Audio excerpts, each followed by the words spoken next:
Hey everybody, welcome into Backseat Filmmaking. This is episode 2. I am your host Seth, and today I'm going to be joined by Derek and Tanner as we take a look into 1997's Good Will Hunting. Directed by Gus Van Sant, written by Matt Damon and Ben Affleck. Hope you enjoy.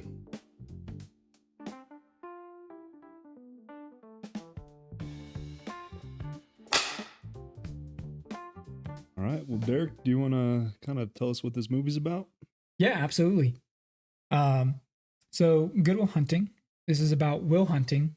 A janitor at MIT has a gift for mathematics, but needs help from a psychologist to find direction in his life. Pretty straightforward plot, but I definitely think there's a lot to unpack here. Very complex characters, a lot of trauma amongst multiple characters to unpack. But before we get into the actual plot of the movie, plenty of pre-production stuff that we found about this, the making of with this movie. A lot of interesting stuff. Tanner, what did you find regarding the making of for this movie? Well, I think it's interesting that it took them, 5 years to get this thing going. I know Matt Damon and Ben Affleck, wrote it, and just for them trying to get a studio to pick it up and get them to what they wanted to do. They wanted Gus to direct. They wanted to be the lead roles. And I know Miramax ended up being the studio to actually, give them what they actually wanted. They got Robin Williams to read the script. He loved it, wanted to sign off on it. And that was like a big break for him because at the time, he was a big actor in that supporting role, won an Oscar for it. Mm-hmm. I mean, I think it just the way they got it going was interesting with Matt Damon and Ben Affleck, pretty unknown at the time. And they just got their big break, getting the opportunity to get this thing going. Oh, yeah, absolutely. And Matt wrote this while he was at Harvard, right? Correct, yeah. And yeah. the first 40 pages of it, he was in a screenwriting class or playwriting. And when I believe it was in one of those GQ breakdowns, your most iconic stuff, Matt Damon was talking about. He handed this to the professor and he was like, I think I just failed your class. But this is what I did, because it's not a play. He did like a first act of a movie. Okay. And I guess the professor gave him an A and he said, keep going with this. Like, you have something here. So leaves college, and him and Ben just kind of go to town and just really want this movie to get made, and they want to be in it. They want to be a part of it. They want to be movie stars. They want to be actors. And writing wasn't always what they wanted to be doing, but I mean, and you can really tell that this is a very novice writing movie, but because there's so much joy, and there's fun, and there's heart, and it's endearing, and it's stupid at times, but it's a really I love this movie, and I'm excited to hear what you guys have to say about it.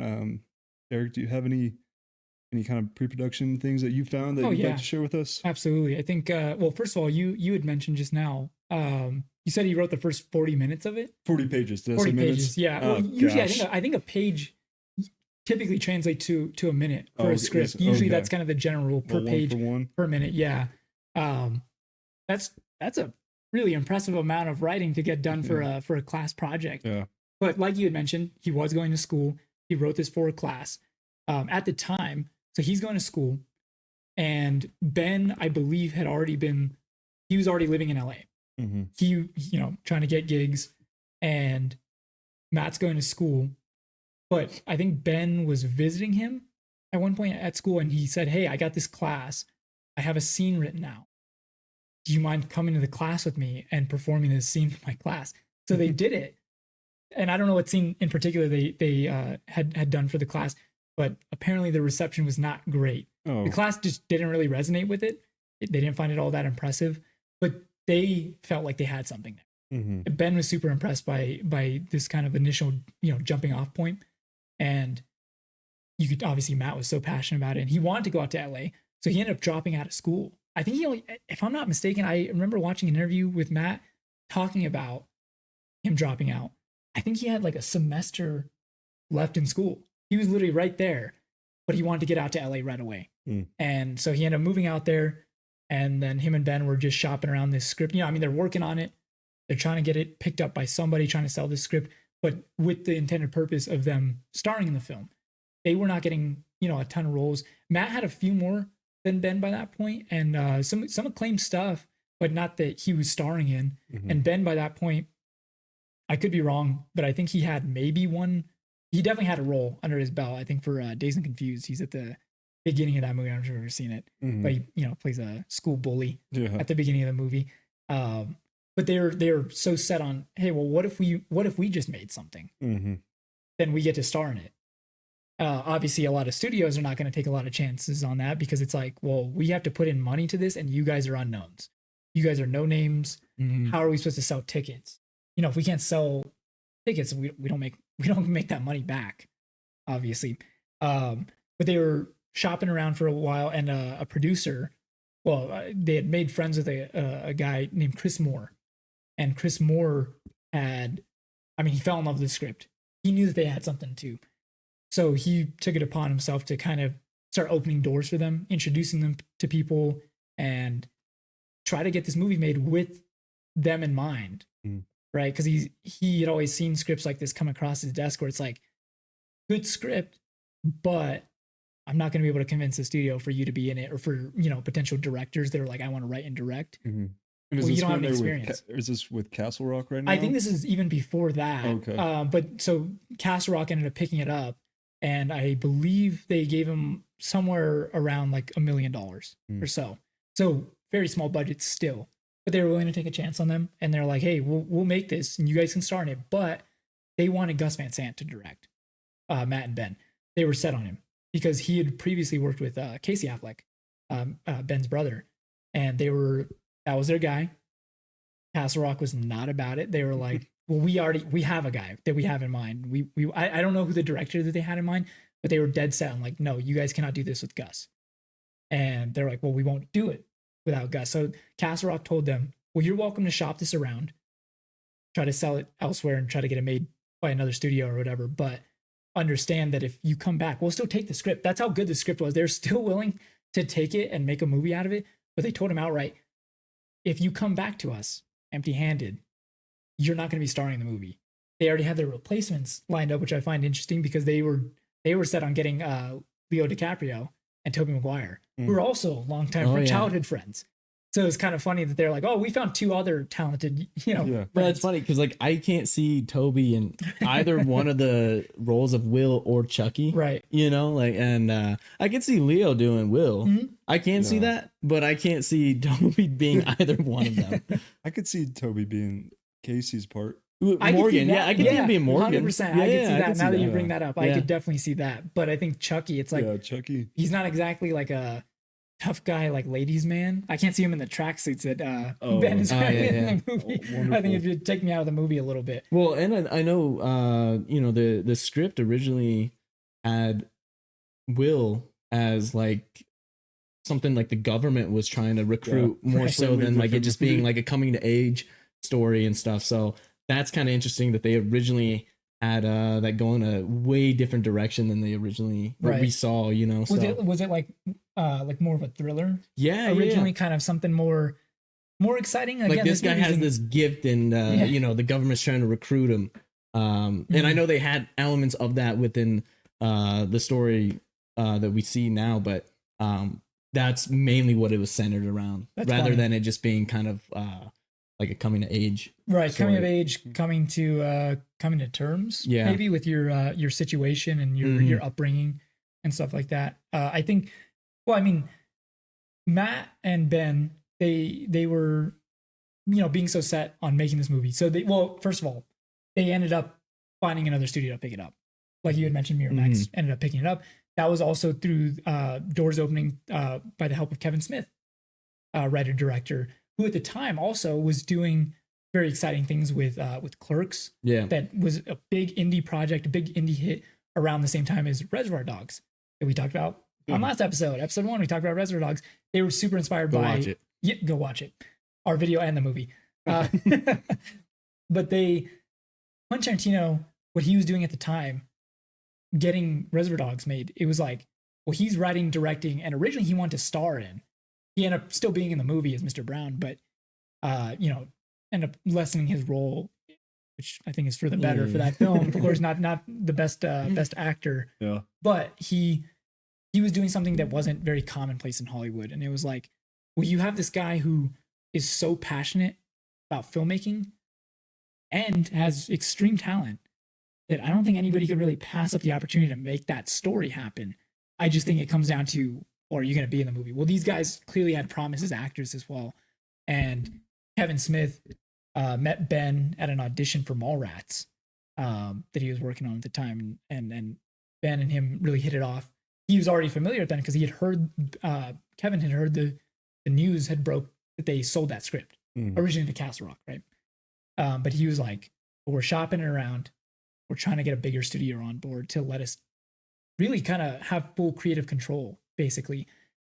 And that's when he opened more doors with Miramax and unfortunately Harvey Weinstein. Ooh. Yeah. But he did really like the script, of course, and got things in motion with Gus Van Sant on board and a bigger budget. Bigger, but yeah, for sure. I mean, what did you say about the budget? So it's estimated around 10 million. Okay. I know when they originally released it, the opening weekend actually only made like over 200,000. That's but crazy. Eventually they grossed worldwide over 200 million. That's nuts. I mean, movies these days, I feel like, especially, I think that was a lot of word of mouth, right? Oh, I mean, it would have to be. I mean, this is especially 97. Yeah, it's not like you can go on Twitter and people are just like, oh, you guys gotta check. It's like literally telling your friends about it. Like, you have to see this movie. Yeah. And friends and family. I mean, they ended up getting 9 Oscar nominations, 2 wins. Yeah. Unbelievable. Robin Williams with the dub and the supporting role, and then you got the screenplay. And I think that the screenplay win right there, I think really sets the tone for Matt Damon and Ben Affleck's career going forward. I mean, with or without it, with the nomination, with the win or not, I think, obviously, I think that you see the movie, you see what these guys can do. And then literally right after that movie released, I mean, you got Matt Damon and Ben Affleck doing all kinds of things, big things. So just real quick about the Oscars, because I thought this was funny. After they won, apparently there was a rumor that they didn't even write the movie. Really? That the rewrites were so much that it wasn't even like their movie anymore. Oh wow! But whoever helped them write the movie will deny that. They're like, no, this is pretty. Matt Damon and Ben Affleck wrote this. Interesting. Yeah, I hadn't heard that. They faced scrutiny for a little bit of like, you guys didn't even write this movie and you're taking all the credit. Wow, yeah. that's kind of unbelievable. Yeah, right. I mean, because they were unknowns. I mean, I guess that's the reception that you would get. Like, no way these guys could have done this, right? And people were like upset that they took their moms. They're not upset, but they're like, why are you? Really? Yeah. I think that's like, well, nowadays that's like such an iconic like Oscars show, not only for their speech, but the fact, they both took their moms to their dates. And it's real wholesome. Yeah. That's so funny that anybody would have a problem. Well, they're like, Ben Affleck's talking about it. He's like, yeah, I mean, who else would we take? I love it. Super young guys. Their speech is hilarious. This in their eyes. I couldn't believe it. I mean, no, you can literally, their speech is so much of like, I don't think we're supposed to be here right now. Yeah. And they talk about that so much in interviews after the fact. Like, it still doesn't feel real. Like, they definitely have like imposter syndrome where it's like, I don't know if anybody knows, we're just kind of winging it. I mean, you go from like the bottom of the barrel of the industry to Oscar wins. Yeah. I mean, on like your screenplay. A-listers, I mean, overnight, it was like, they're in all the big talk shows after the fact. I mean, literally, Matt Damon, the next year, you got Saving Private Ryan and Rounders, and then eventually Dogma, also with Ben Affleck. Like, that's directed by Kevin Smith. Yeah. And then you got Ben Affleck doing Armageddon with Bruce Willis and the other casts. It's insane, like, how much their careers just skyrocketed immediately after. Whose career would you rather have? I'm going to say Matt Damon. Yeah. I think he has a more of a consistent track record. Like, I do think Ben, I was actually just thinking about this yesterday. Ben has the unfortunate kind of career where it's like, I say unfortunate as if he's not ultra successful like, and acclaimed. Yeah. But at the same time, I do think like when you think of like those potentially iconic roles, I mean, you take Batman. It's one of those things where it's not, he's a great Batman. He was super passionate about the character. He was going to eventually make his own Batman solo film, which he was going to write direct, produce, and obviously star in.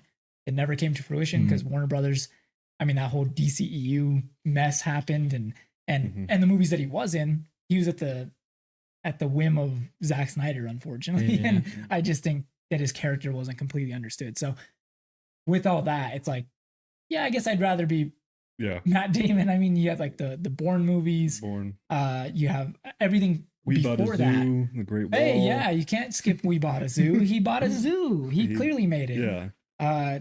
But respect to Ben Affleck for having because he started making some duds. And then he comes back and makes Argo. Right, yeah, Oscar for absolutely. That. He does things like Gone Girl. Yeah. And then Gone Girl, and then he'll dip back into like The Accountant. And you know what? I'm looking forward to the sequel. I like The Accountant. I think it's a fine movie. Yeah. I don't think it's like, it's not going to knock your socks off, but I think it's a fun movie. It's much better than I thought it was going to be going into it. But you mentioned Gone Girl. Gone Girl, I think, is like one of those performances that I think, Rosamund Pike, obviously that's her movie, right? But it's still it's a David Fincher film, has a ton of acclaim. Still even falls towards the bottom, I feel like, when people talk about Fincher movies, but it's right. How could it not? He's like a near perfect track record. He has like all-time classics. Yeah. Gone Girl is so good, and Ben in that movie, I think, is really good. He has a very subtle performance, but it's one of those things where it's like, this guy's still got it. He's had it his whole career. Both of them have. So would very would you guys like to see them in a movie again together? Well, they were in. I don't want them to force anything because I know Matt Damon and Casey Affleck were in that recent movie, I think with Apple Plus. I can't remember the name of it. Yeah, no, I watched it. It was good. You watched it? Yeah, it was. What'd you think of it? Because I honestly, it didn't. It looked like a fun movie, but it's it exactly didn't look, what you thought. Yeah, you were getting like into. There's some good stuff, but we're talking about Good Will Hunting. Yeah. We won't go too deep into the forgettable Apple TV show. Right. Movie. I think they were in The Last Duel with Ridley Scott, right? I think Ben doesn't have like a huge role. That's mainly a Matt Damon, Adam Driver movie. But they're still working with Ridley Scott, one of the greatest directors of all time. And granted, I did not see the film, but I heard really good things. It's on the list. But them still being best buds to this day, they still work together. But I would like to see another one. I would like to see them writing though. Yeah. They're this movie proves from the earliest point on that this is extreme promise in their writing abilities. I think that I think it's like you had mentioned the novice element of the writing, and I don't think that's a negative. Yeah. Right? Like I think you say that in a positive way where it's like that raw talent. Right? Yeah. It's not completely etched out. They don't know what they don't know. They just know that they have a good story. Right. And they probably have a bunch of things that they're drawing on from their own lives. And well, how do you like them apples? Yeah. How do you like them? Yeah. But then there's scenes in this movie that are like so, like I would say devastating, heartbreaking, but so moving. And it's like, you're telling me two 20-somethings, two mid-20 guys wrote this, something that could literally bring me to tears. Well, which is why I'm sure people were like, these guys could not have done this. I guess it does add that kind of like maybe skepticism to them writing the actual script or the full script. But that's a testament to how talented these guys are. Like they had something. Right. Incredible talent on display. And then part of them getting Robin Williams on board was them specifically writing that role, not for him, but for a big actor in mind. One of their Harvey Keitel. So being inspired by Reservoir Dogs and what Tarantino was able to do with that, having such a strong script where a Harvey Keitel, a known actor, someone who's very acclaimed already, who's in the business, that could help them get a bigger budget, maybe other actors on board, get the whole kind of production underway. They wrote it with that in mind. They called it the Keitel role because they wanted someone like that could do that for them. And they even wrote it with the possibility of potentially having a female character in that role that could have like a mother-son kind of like relationship. And like a Meryl Streep or something like that. But she probably would have crushed that too. Oh my god, I can't believe. I mean, she'd be excellent in that role. Yeah. But they end up getting Robin Williams on board. I mean, he fell in love with the script. Tanner, I think you mentioned something about him taking a pay cut for this movie. Yeah, too. He mentions it on a Charlie Rose interview with him and Matt Damon, and he just said like, I mean, I wasn't opposed to taking a pay cut, like just because like he read the script, he knew how strong it was, and he wanted to help these guys get the movie made because he loved the role, he liked the writing, and he just thought, like, yeah, dude, I just want to do this. I don't care how much you pay me. Like, this just seems like an awesome thing to work on and help you guys also, get what you want too. Like, just to make this movie, he just fell in love with the script, and I think that's cool because at the time he was an acclaimed actor, like you said, like Right. the Keitel The role, Keitel role, because yeah. he's he kind of cements it. He won an Oscar for it, Mhm. and Yeah. I think he just Worked out for him. yeah, and again, word of mouth. Like, opening weekend didn't do so hot, but it clearly did with the end totals, and you can just see it in the movie. It's one of those movies, and I just want to mention right away, this is the first time I had ever seen this movie. Mhm. You had seen, I mean, Seth obviously picked this movie for this week, and Tanner, you had seen it Yeah. prior to this as well. I had never seen it, so I had a certain expectation going in. It's one of those movies that like you almost know the movie because you've seen it in Like, pop culture so Almost much. through like osmosis. Exactly. kind of. Yeah, I basically seen the movie. But did then you know, or did you kind of like were surprised by certain things in the movie? I had seen, you see clips of certain Yeah. scenes, you kind of know the general premise, Mhm. but then when you see it in its entirety, I'm like, okay, I get it. Yeah. Like, this movie is so terrific, Were and I you think knowing like the heartstrings are gonna get pulled. a no, little bit, absolutely. I mean, like I knew it was gonna maybe go for somewhat. that. Yeah. I knew like, oh, this is gonna be a very emotionally charged movie. But you think it was gonna get you going a little bit? Oh my gosh, I can't tell you. I'm telling you, there's at least 3 moments that it like almost brought me to, tears. Yeah, like, I mean, we're all screening this together, and I'm thinking, I I'd seen can't it be the before. guy who I starts already know crying what's first. going on, and I'm still I like, wasn't gonna look at you guys. If you wanted to cry, I respected it. And I'm a crier. I Yeah. will cry I in don't, movies. I don't care either. For whatever man. reason, I did hold back a bit, but I could have absolutely just let the floodgates go because it was. I mean, and we'll talk about those Yeah. scenes, Yeah. but And we're naturally segueing right now. I feel like Yeah. unless you guys have any more about what went into this movie being made. no, let's talk about the movie. I think Yeah. I really want to get into this one. This Cool. is a fun movie. Yeah. Fun So- in a way that it's just really good. Should we give an honorable mention to pre-movie credit scene? The long intro. Oh yeah, with the crowd. Product- Thoughts? Are you sad that that's a dead thing? now? I you know what? Or are you Okay, okay I'm with it? torn on it Yeah. because I think certainly a product of its time. Mhm. Right, you have the long opening Right. credits with all the different graphics and stuff. I of course always think of the Sam Raimi Oh, yeah, Spider-Man movies yeah. that have like the Those are DNA and the webs Yeah, and yeah. stuff. But to that point, The score. the score right? by I know the you Sam enjoyed that Raimi a lot. movies are done by Danny Elfman, and I love the score for each one of those movies. Danny Elfman also did the score for this movie, And so it's was very fitting. nominated. He was with the nominated for score. Best Yeah. Original Score, and I'd have to guess he Titanic lost came it. away with that. Okay, I was gonna say he probably lost to Titanic, which is a shame. Yeah. But this score is so good, and I'll talk about certain moments. I even went out of my way to listen to the score after I watched the Mhm. movie, just by itself, with the scenes in mind, of course, Mhm. but not watching the scenes. It's so moving. It's so like endearing and whimsical. It has like this almost fantasy element to it that it's like you're in the midst of brilliance, which this whole movie is about Mhm. with Will Hunting, and a lot of piano. It's very different from his score in, say, a Sam Raimi Spider-Man movie, Mhm. but it's. I mean, I would almost put it right next to it. Well, it's like you super said, good. like the opening credits have the piano going and everything, Mhm. and then it's like I think we'd mentioned like it was like a kind of like a foreshadowing of what you're kind of getting into, Absolutely. and it's just like on this grand scale of like like the brilliance of this young man, Mhm. what you're about to see. Right. And it has like this almost lighthearted take on a film that has much darker elements to Yeah. it, but I can appreciate that because it kind of softens the blow and makes it like this isn't about someone just going through it.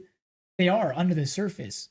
But that's the thing, it's right under the surface. It's something that this character is going to have to work through and eventually, can maybe find that ability to with the help of others, opening himself up. And I don't know what it is about that score that exactly translates. Mhm. That's just a Mm. testament to film scores as a whole Oh yeah, when they're done well. And in this case, I think it's done perfectly. I love Danny Elfman's score in this movie, and as soon as I saw his name pop up in those opening credits, I was so excited. And you hear the music; it's swelling. It's like what a way to start off the movie to just get us kind of in the mood for what you're about to see Mhm. unfold. But where do we start off in this movie? Yeah, I mean, we don't know that we're watching a very pivotal moment for Ben Affleck. We're watching what his best part of his day is. Yeah. And we don't know it yet, of course, but he's going to pick up Matt and take him to work, go lay brick or whatever they're Mhm. doing that day. Construction. Just of some sort. construction. Yeah. Which is an honorable job as we come to know. Oh, sure. Yeah, they're all about Yes, it. Oh, yeah. yes. But yeah, I mean, it's a really quick thing of like introducing who we're following, and then we get to the classroom or the university, MIT, Mm. where Professor Lambo is, and you kind of get this feeling that Matt might be in this class a little bit, like because you're like, okay, so I'm watching a movie about a smart guy, and he'll probably be in an MIT class. And Professor Lambo introduces the problem that he put out there, and he said he would see to it. I don't know, what did he say? When it came to if somebody can get it, was it just for extra credit? Was it getting in think the it was- paper? it It was like was- getting in the paper. Yeah. Yeah, it was. Yeah, And you it was get like published in the working school with- paper or Yeah, something the like best, that. the best professors there. the But best math essentially, I'd minds. assume it's somewhat like just extra credit because it's not like Yeah. they're getting graded on this. No, Like, no. as a Right. whole, It's And you he's it's know? just there's a got- challenge. Yeah, it's a Right. challenge. It's like yeah. it's an open invitation Like, to let's see who can get this. whoever can solve this theorem Mhm. is clearly of a higher intellect or maybe greater Mhm. potential in this field of mathematics. And Professor Lambo, he had won the Fields Award? Is that what it's Yeah, called? it's, Yeah. you get Which is every 4 basically- years yeah. rather than a Nobel Prize that's every year. Right, and it's the equivalent Mhm. to a Nobel Prize, Yeah, except yeah. for Oh, in mathematics, mathematics, right? yeah. And Mhm. he's a previous winner of that, Mhm. so he's a very acclaimed professor. But he mentions, it took him 20 years right. to gain like an acclaimed award Yeah. like that. Mhm. So yeah, and So he's thinking, if anybody else can solve this, you're in very good company. yeah, Yeah, you're, Right, the people that can figure this out, you understand this to a much greater degree yeah. than others. And I mean, it only took me like 5 minutes into watching. I mean, I paused it and I had it really just in 5 minutes. I understood it. And okay, no yeah. problem. So I really feel like I am Will Hunting while watching this movie because Well, then I'm, what are you doing on this podcast? We I'm got to get trapped you in this elsewhere. in this math mind that I don't want to use. We're your Chucky and Morgan over here, Yeah. kind of holding you back. Yeah. We're just loyal to a fault, Yeah. but yeah, you could be doing great Yeah. things to help the world. Yeah. You have an IQ of No. 250. No, but yeah, we start there. So he puts the theorem on the board. I do want to mention. Oh, sure. Skarsgård. I mean, does a Oh, yeah. phenomenal job of giving that professor vibe. Like, it's just like his confidence in his voice and like kind of like nonchalantness, like how he's just talking to the class. Like, it just, I don't know how he's dressed. He's got He's got some swag. He's Just got the some way he carries professor himself. swag, and I don't know. I love the Skarsgård, so I just, he I has just the- wanted to mention him because he, I think out of the cast of Robin Williams and Matt Damon, I think he doesn't get overlooked by any means, but I think people are more memorable about those performances Sure. rather than him. And it's not about him, but I think I personally Well, enjoyed he's- him. I yeah. wanted to mention that because he did great. Everything that supports this movie is Yeah. phenomenal. Yeah. I mean, Yeah, I mean, they're firing on all cylinders. Stellan Skarsgård being one of those points where it just helps round out the film. Yeah. Where if that role doesn't work, I mean, again, he is a main player, and he's terrific. He's terrific. He's so good, but yet Robin is Yeah. so like I love his captivating. relationship with That- Sean. that, like- it's amazing that they're able to encapsulate this whole long friendship and their scenes that they share with each other, of just how you kind of like Robin feels that he may have sold out to like become this prim and proper professor, accomplished, and that was never what Robin was about. Or I should probably be calling him my gosh, Sean, yes, Sean. So I just love their dynamic, and Me too. Yeah. I'm just so much on Sean's side. Oh, Like, well, yeah. The movie Hard kind not of to paints be. it that way. Yeah, exactly. I mean, Yeah. you just guys just a little bit of a creep, but because Well, he's just he's so like jealous almost of this guy having this gifted ability, and like he mentions, like it took him 20 years to win something like that, and to be as accomplished professor as he is, for someone to just because I know we're talking about the first challenge that he did. But after Will solves that, he goes to the classroom and he's just asking anybody, who it was. And like, oh, and by the way, the classroom is packed. Oh, it's huge. It's everybody everyone, wants to and see he's like, lecture hall. I'm sure you're not just in here to listen to me. Right, yeah. It's like you're here to find out who the mystery Yeah. person is to solve the theorem. And he's asking, okay, whoever did it, come forward. Come forward, yeah. No one does. No one does. Everybody's looking around the class like who it might be. No one says anything because Will does not, he's not in that class. He's Right. a He's janitor. He's the janitor there. Yeah. And so no one comes forward and he's like, all right, well, I guess our mystery man or our mystery person remains, Mhm. And so the next time he comes up with a new challenge that I believe he says it took him 2 years to Him and a colleague of his. and a colleague took him 2 years to solve this new challenge that he presents on the board outside of the classroom. And I mean, it's just crazy to see, like, like the next time we see that happen. I don't want to get too much into that because I know there's time in between where we see Will and his buddies, Sure, yeah, and we'll definitely talk about that as well. But like him and his buddies, they're watching a little league game. Yeah, they're at a little league. They just love baseball. We see baseball. You thought it was like a high school ball game, and then it to wasn't. be honest, I wasn't watching because it's not really like a focus of the scene. But it's funny because I'm like, no, those are like little kids. Yeah. I'm like, oh, do they have kids? Mm-hmm.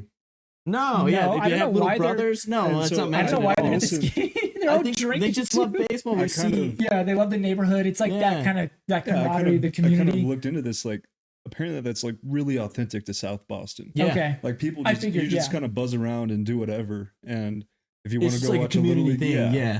Mm. So there's a bunch of like subtle things that people from Boston would say that is super Like, Boston. yeah. Whether it be how someone acts, how things are set up, and so. Well, yeah, I want to mention too with that going off of that, like the bars that we see them go into, they, Matt Damon has said, like, yeah, him and Ben and some other buddies, like they would actually just go to those bars that we see in the film as just places they would hang out at. Yeah. Mhm. Yeah.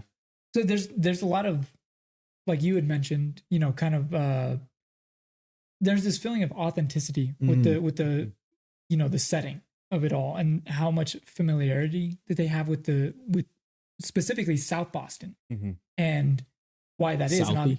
Southie as they refer to it as, which is apparently a very tough neighborhood. Mm-hmm. It's it's a working class neighborhood, and it's from what I understand. I mean, we're from Albuquerque, New Mexico, so I don't know too much about South Boston, but from what I understand, in that area, if you come from Southie, it's already kind of like a point of pride. Yeah. Very much so, where it's like even other people that aren't from Southie, but they're from the area.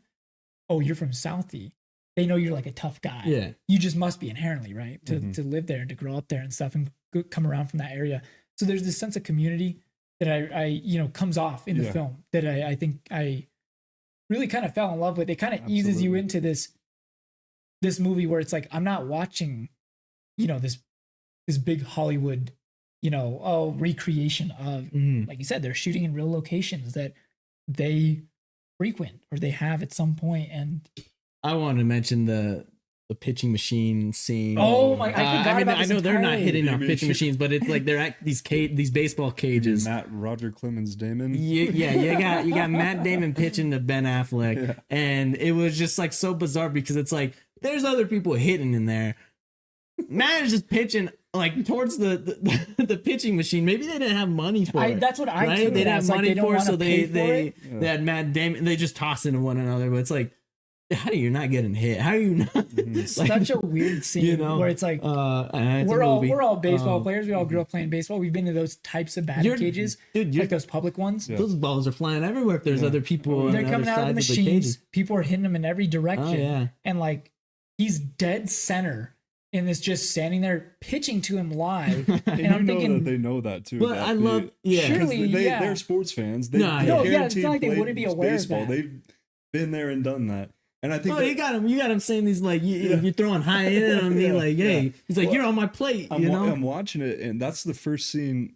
Watching them two be so new to this Hollywood making movies thing that I was like, wow, these guys. I know that they know that this is obscure and stupid having this setup, but they're having so much It's fun just- with this scene. It just feels like And them. yes, like yes. they're you just know what I'm hanging saying? out. Yes. They're It's just Matt and Ben. this is what Yes. these Yeah. buddies would do in their free Mhm. time. And, I mean, because most of the film where the guys are just hanging out there at the bars. And we see baseball elements throughout. Oh, sure, yeah, throughout the that comes film. up later. Like, yeah, it just again a part of well, it's a Boston very culture. history. Yeah, like, exactly. You know, like that history with the Oh, Red yeah. Sox and whatnot, and they know what they're doing. mhm. But I do find that funny where it's Yeah. like, yeah, oh, it's hilarious. what is so weird about this scene? Like it's whatever. So, It's just bizarre, it's but it's goofy, very but funny. it's fun. I'm Yeah. glad you brought that up because I actually completely forgot about that Yeah. scene. I did Because not. it's not like it's not a pivotal moment No, in the movie no, or no, anything, no. but it's funny that they're like, Somehow, And then they just start wrestling. oh, and then they're just It throws in on him again, like for the third time, and Yeah. then they just start going He at it. But charges that's him, fun. right? Yeah, they charge. Yeah. He's like, all right, and then he like throws his I helmet guess down. it's like that, to kind of establish that like childish element, like, Yeah, like yeah. they're not very mature, yeah, right? And it's like these young guys. you would never guess that this guy is like a literal genius. Mhm. Like these guys are just the local Boston guys who like most like stereotypical Boston. They're wicked. He's wicked smart. yeah, Not all of them Smart. are, but my boy. so they're filming at the real locations Mhm. at these bars. And so how did they get to, because they go to like a Harvard bar? Yeah, Right? Is that Ben right? Affleck, or Chucky. I don't know why I really love just saying the actor's names, not the character of the movie we're watching.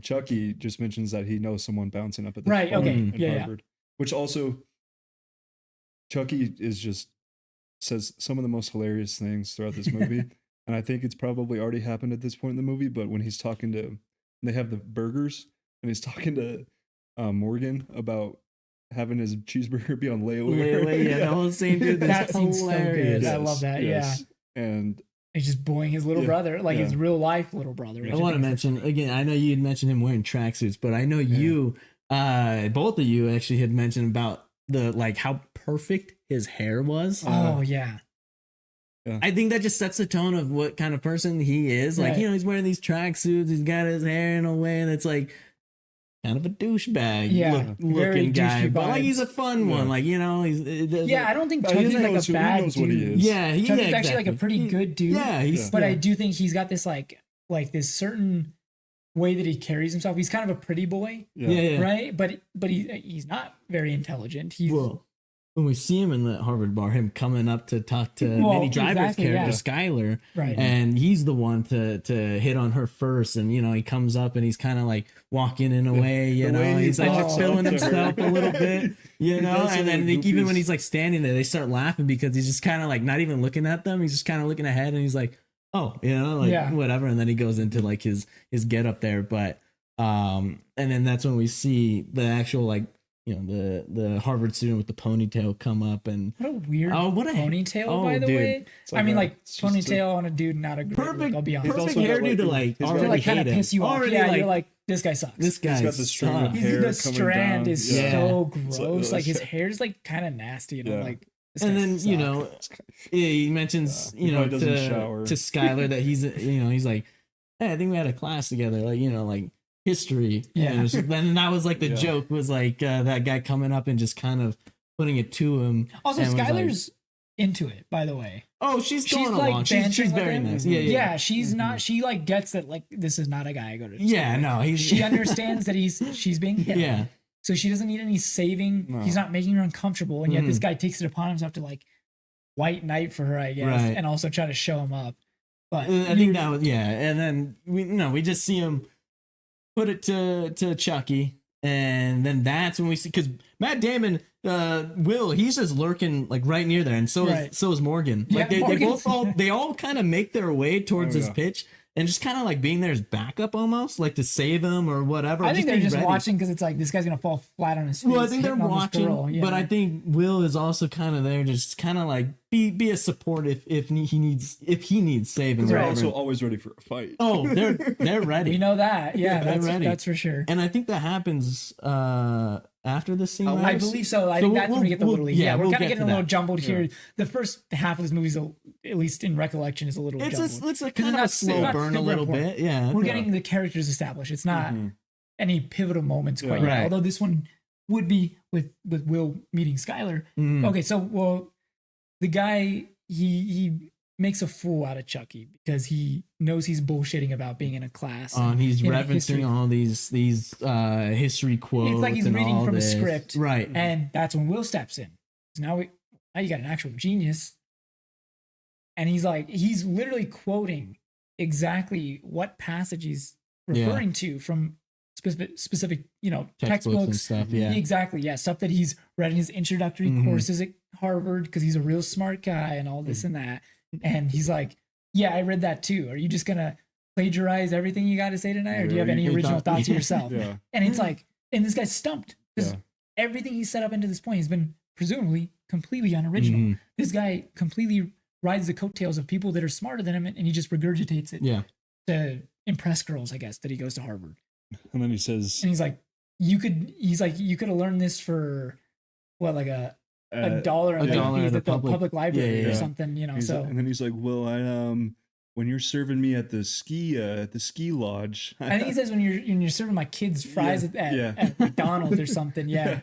And he's like, well, at least I'll never be unoriginal. Right. So he even That- he And then he even says, like, you want to take this outside. He's already ready to fight. yeah, he's again. like, I've now embarrassed you intellectually. I'll also kick your ass. Yeah. Do you want to take this outside? And the guy's like, Mhm. no No, problem we're here. good. And he fucks We're off. cool. And it's Yeah. such a great scene. It's an iconic. That's one of those scenes that I've seen Right. online before. it's- I was yeah. very familiar with, Yeah. and it's like one of those it's one of those scenes in a movie that I always kind of think like, oh, that's one of those scenes that you put in a movie because it's like, you ever been in an argument with somebody or you're like in whatever, and you think of something in the shower later, right? Like you're like going to bed and I should have said that. Yeah. That's that in a movie. Yeah. That guy was just quick enough to say it in the moment. And you immediately, So like, it's very cathartic. also, yeah, for the viewer, you're like, immediately like, oh, this guy's sick. You Yeah, know, like, this yeah, guy's cool. Will's a cool guy. Yeah, yeah. Like he's not gonna put up with any bullshit, No. right? But then he ends up talking to Skylar a little bit, but then he goes, And what crazy game too to just like not say anything to Skylar too, because he notices her when Sure. when he like obviously Ben makes the first Mhm. run, Yeah. or Chucky makes the first run there, but I think it subtly shows Matt see her, and so he's Minding his own business. He owns this guy Oh, yeah. intellectually, and then they just go back to drinking and the way she's like, I've been waiting here for 40 minutes for minutes. you to come and talk to now me. it's time for me to go to bed. Yeah. And I'm kind of pissed that you didn't come up Yeah. and talk to me. I'm Yeah, waiting for yeah. you to talk to me. And he just like, it's like that's not what he was necessarily trying to do in that moment. Mhm. He was more just kind of sticking up for his friend. By the way, Minnie Driver and Matt Damon's chemistry is really good. Well, Really, they really started good. dating after that. Oh, really? Okay, I didn't know Not a that. bad breakup apparently. Oh I no. know. Well, I mean, I figured they obviously they're not still together, so Yeah. we figured. Well, something. in the movie. I didn't Yeah, know. no, I no. didn't, Great. Which is funny, Yeah. because that is hilarious that you say that, Mm. because while I was doing some research, apparently when women watch this movie, they don't think that they have any chemistry whatsoever. interesting. Yeah. I did notice, like, I don't know, there are certain scenes that I think are a little, I wouldn't say bizarre, but they're a little awkward with their chemistry. Yeah, But then there's other scenes, and I don't know if this is maybe the shooting schedule, the movie, and maybe by that point they've become more like in real life more familiar with each other and more comfortable doing scenes together, or what. It is a little back and forth, but I'd say overall the chemistry is really good. And I think the big scenes, right, that we'll talk about later, I think really shows what these two characters are capable of together. Mhm. But I do think I'm not Yeah. like completely sold on their chemistry throughout, Okay. but I'd say overall I Fair. am. But I do like, the I love that's the- good. I mean, again, well then it worked. Yeah. Yeah, Right, I like, love it's the good. first I phone loved call it. that they have when he's like, "Oh, I'm the handsome smart guy from the bar." He's like, "I don't think I've met anybody like that." Mm. And then he said, "Well, I'm the ugly." He reverses their banter in that scene Yeah. over the phone. I just thought was. Mhm. I think that's the thing I I appreciate about their relationship the most is the fact that she's able to banter just as much with Yeah. him as, I mean, again, this Yeah. guy from South Boston, he has it's a very specific way of speaking. They curse a lot. Mhm. They're very crude in the way that they speak, in the way that, they can be a little vulgar. But And you mix that with his posh British intellect, accent. though. Right, exactly. You So know, it's kind of a he give can and keep take. up. He can kind of keep up with her intellect. Mhm. So Reference wise, Right. just like he gets it. He's not stupid. Mhm. I mean, obviously, right? Oh, he's not stupid. Yeah, he's the maybe smartest person on the earth. He's like a savant. But I think that's I do like that the most about their relationship, that they can go back and forth intellectually. Yeah. And I think that's why he likes her so much. Right. Because Oh, for sure. this is the first girl that he's ever met that can challenge him intellectually, and then obviously emotionally as well. But I do think the emotional stuff that she challenges him on, he has no experience in. That is not his expertise, clearly. And again, we'll talk about that. But I do think, to me, that's what sells the whole movie. And it's a very, very moving performance from both of them. And I think Minnie Driver, terrific. I mean, again, she was nominated for an Oscar for best lead actress, right? Like, or is it best supporting actress? Supporting, but either way, she got an Oscar nom, and I totally. I don't know if she had enough be lead. That's what I was just thinking of. Yeah, I was thinking about like how they classify the nomination. But either way, terrific performance from her. I think oh yeah, absolutely. Them together is kind of lightning in a bottle. Again, it was supporting. Best supporting. Okay, everyone is firing on all cylinders, and I think Minnie Driver again just helps round out this whole movie so well. And I think it really, really kind of resonates with so many people. Clearly, I mean, this movie was a huge success at the time and stood the test of time to this day. I think let's get back to the plot. I think that's a good. Wait, actually, before we get back to the plot, sorry to interrupt. Yeah. Oh, yes, sir. Yeah, I'm out of my drink. I need some more. Yes, sir. I think that's a perfect way to kind of break this up and talk. Like, that was our first love. I believe this movie has two love interests for Matt Damon, and I think we've introduced Minnie and Skylar. Minnie Driver as Skylar as our first love interest, and then it might be a good time to talk about the fight. Oh yeah, dude, gotta talk about the fight. We've all been looking forward to this because this blew my mind. This podcast without mentioning if we did, it would have been a shame. This was a great talking point throughout our watch of it. I mean, okay, so we see them at that Little League game, presumably Little League game, and you know, they're talking. They're just kind of talking about, and they like see this guy with this girl and stuff, and like they don't like this guy. And then so later on, we see some time pass because then they see him walking with like his clique on the street. They're driving. They drive by. We see this guy like catcall a girl walking by, and he's just. They did grab her, right, or something? Because she kind of she definitely darts away from them. Yeah, it would kind of indicate maybe they grabbed her ass or something like that. Something obviously inappropriate. And they hate this guy, and they obviously just see him do that, and he's already with that other girl that they see at the ball game, and they're like, yeah, they're just gonna go fight him. They're just gonna go fight him. On the spot, they're driving down the street, and they literally Chucky's driving, he backs up, and they like into a parking space, and they get out and just. On the spot. Casey, if you're not out there in 2 minutes or 2 seconds, once I'm done with them, I'm gonna come back and come for you. Casey comes in hot though. He does come in hot with a drop kick. Oh my gosh! Well, so they walk up, and what is Will say? He says, "Hey, so and so, it's me, Will. I think we went to elementary school together." And then just throws like a Superman punch. Literally just cold cocks him and just plants the guy. And then they, their clique and Will's, friends.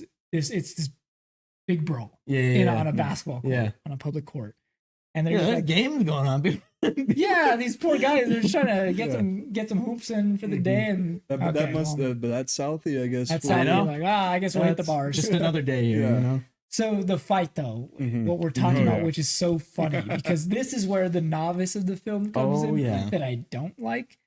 As very amateurish in terms of how it's filmed. This fight scene is hysterical, and I'd have to assume it's almost ironic because they're like punches they do not have any how would you say oomph to them at all. They're like in this weird slow-mo, but I do think the actors are doing the slow-mo themselves, so it's not in like the editing. And their faces, Casey Affleck's face when he has his close-up. And he's doing his little slow punch. Oh my god. But there is something important in this scene. In all of its hilarity and oddity and just what am I watching is how violent Will is with his punches, how much he's going in on the dude he's punching. Yeah.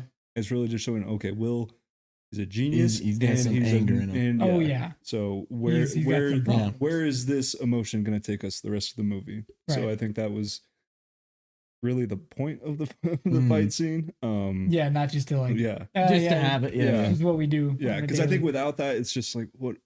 Because prior we don't really see him Yeah. being angry at all. Right. Like he's showing his anger Right. and stuff. I think it also shows him his, kind of disregard for the consequences. Right? Like, okay, if I'm just beating on this dude relentlessly, I mean, I could seriously injure this guy or kill him. Mm-hmm.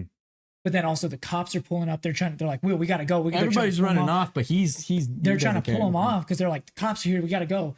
And he's just laying into this guy. I mean, just like this guy's out, bro, and he's just nailing it. Yeah. Mm-hmm. And it shows this kind of like, that under the surface, this anger is consuming him. Mm-hmm. And I think it's this kind of like, I don't even know what you would call it, maybe disdain for others as a whole, but it's like, oh, okay, this guy's clearly got some problems. Mhm. So he gets arrested. And then he's also accused of assaulting a police officer, which I know I don't think we went back and forth on this. I I don't think he know if did, we right? messed up. Seeing that. I think that's the claim that they Yeah. made, and to really throw the book at him, Mm-hmm. right? Because again, he goes to court, represents himself. represents himself, very smart guy, and he has been he's spinning facts. He's talking about the Constitution. Mhm. The judge doesn't give a shit. He's like, Well, You're 'cause he's talking- heard him before. oh, okay, you're right, yeah. So there He's is like, that too, and it's like, like dude, just your reading track your rap record. sheet. Yeah, dude, you're like, you have a record. You've done you have counts of this, and this, and now you're accused of assault, and then also assault on a police officer, assaulting a police officer. What do you want me to do? Kind of, it's like you're done. So, The hard cut to that judge is also hilarious. oh, the judge, the judge. his hair. I can't believe it. Broccoli head, man.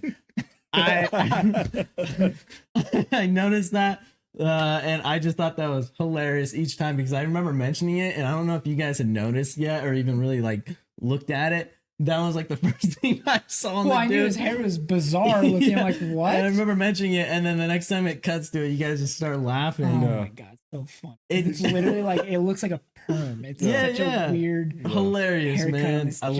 loved We're it. gonna put in a picture of this guy. No, yeah, It's I so loved funny, it. Oh yeah.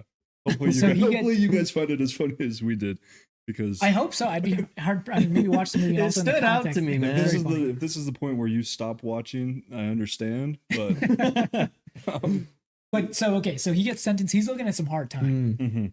Whoa, Professor Lambo. Whoa, wait. Oh yeah, sorry. Maybe we get the first phone Oh, call yeah, we that he get the makes to phone- yeah. Skylar. you're right. yeah, also a weird interaction with one of the inmates. Very Oh, bizarre. Just yeah. to show that he's been around Yeah. prison before. And juvie, is that what he said? He's Yeah, knows this- juvie. He's like, Yeah, I know you from juvie. Yeah, Something. Yeah, it's like crackhead. It's like yeah. trying to. I don't even know. But yeah, you're right. So he does. Yeah. He gets his one phone call, right? Mhm. He has Skylar's number. Oh, we didn't Yeah. talk about the apples. I didn't like the Oh, apple. I know. yeah. We can't Oh. skip. If we're talking about Good Will Hunting, and you've seen this movie, then you What know. are we the- doing? Well, I mentioned that earlier. What am I doing? we Of had the novice we of the- talked oh, about the yeah, writing. really quick. Yeah, we have to. He We gets have to Skylar's touch number on after the bar. God, we're jumping all over the place. This is so funny. it. After they talked at the bar, or at the end of their conversation at the bar, when him and Skylar first met, she gives him his number or her number. Mhm. So he has her phone number. They leave the bar and they see douchebag Harvard guy. Was it and his- Morgan that points it out? He's like, hey. Yeah, I think one of them points it out that they're in another. Should've beat They're him like up. in some diner or something. I don't know Yeah. where they're and they're sitting in there. I think they're So he getting goes up ice to the cream. window. That's what I thought. It was Maybe, like an ice cream shop or something. He goes up to the window because they're outside. He goes up to the window and he ding, ding, ding, and he goes, "Hey, do you like apples?" He's a- And the guy He's goes, yeah. "Yeah, I like Yeah, I apples." like apples. And he goes and he slams the number on the window and he goes, "How do you like?" He's like, "I got her number. How do you like them apples?" Very iconic line. And then they all just start laughing. Yeah, at and each they other, just kinda dip like, out. Yeah. Yeah. And the guy, I don't know. He's had to talk about that because it's an icon. Yes. Okay, so anyways, so he has her number. So he calls her. He gets his one phone call in jail, and he calls her, and it's a real cute kind of banter back and forth Mhm. where they're talking about the like, oh, it's Will from the bar, and Mhm. real. What did he say? He said- you remember probably better than I do. He says, I believe it is the handsome, smart guy that you met at the bar. Yeah, And she says, no, I don't believe I met anyone like that there.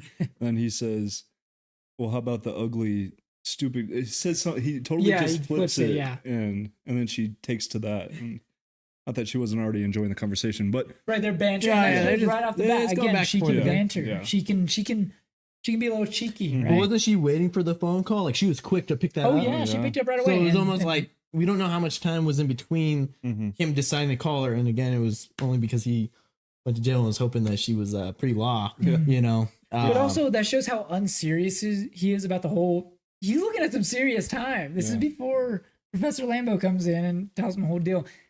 He's looking at some serious time, and he's like, "Yeah, Oh, I might be a little while on that first date or whatever. You wouldn't have to be studying pre-law, would you? You know, Yeah. kind of thing." And then it cuts. it cuts So to then- them being in like the interrogation room, kind of. if you will, or holding room, whatever you want to yeah. call it. I mean, I guess he's not being like, No, yeah. but I guess for, all intents and purposes. Mhm. So Professor Lambo, he had tracked him down because he had gone through his work. Oh my god. And- Well, we see him actually put up that second challenge, right? And he mentions that it took him and his colleague like 2 years to get like solve this. And so basically, if you solve this, like, dude, you're one of the best out there. And then so we see that like him like solving it on the board again, him doing his janitor work, him solving it, and then we see the professor coming out, see him, and he thinks he's like vandalizing the Right. board, and only for him to like, hey, he's like he takes off, he kind of like walks fast, and he's like cutting the hallway, and he yells at him and stuff, and then he's like fuck off or something, and then he goes back to the board, and I think his like what TA or something like sees it and was like, hey, like check this out, Yeah. and He was was like, it's right. yeah, it's right. Do we And he was talk like, about the TA?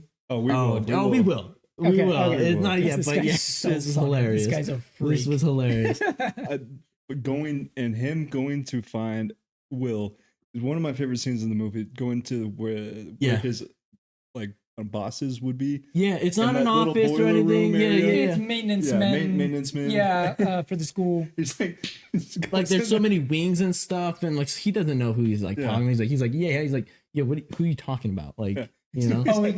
He's like, I'm Professor Lambo. He's like, oh yeah, this is Professor Marty. yeah. Something. Like, I don't. What are you? What is that Yeah. supposed to mean? Something? Yeah. Like I don't know. I don't know who you are. Yeah. Professor Lambo is. Yeah. So okay, so he's trying to track him down.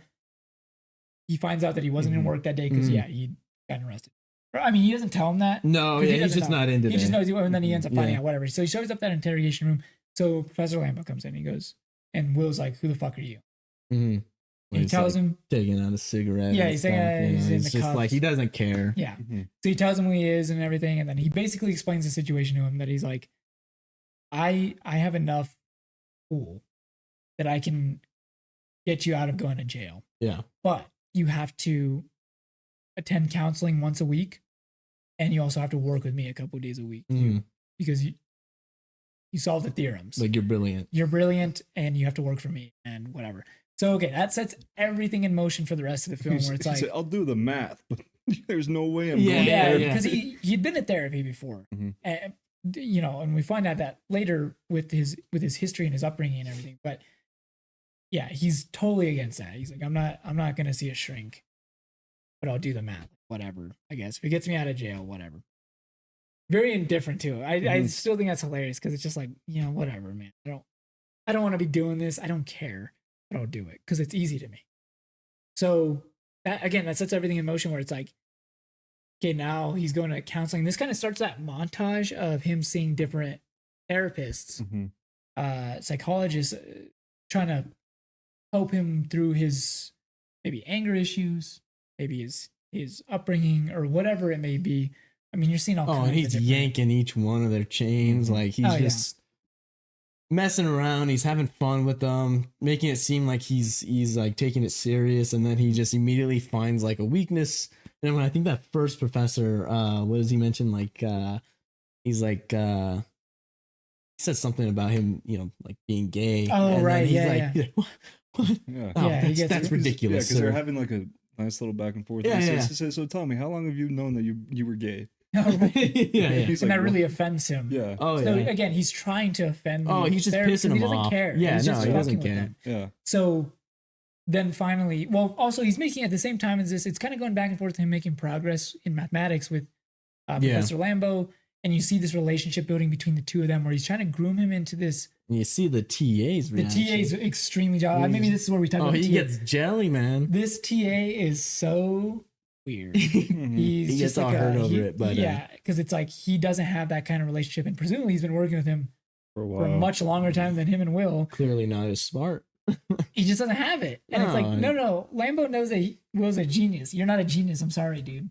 You can work your ass off. You'll never be as naturally gifted as this man.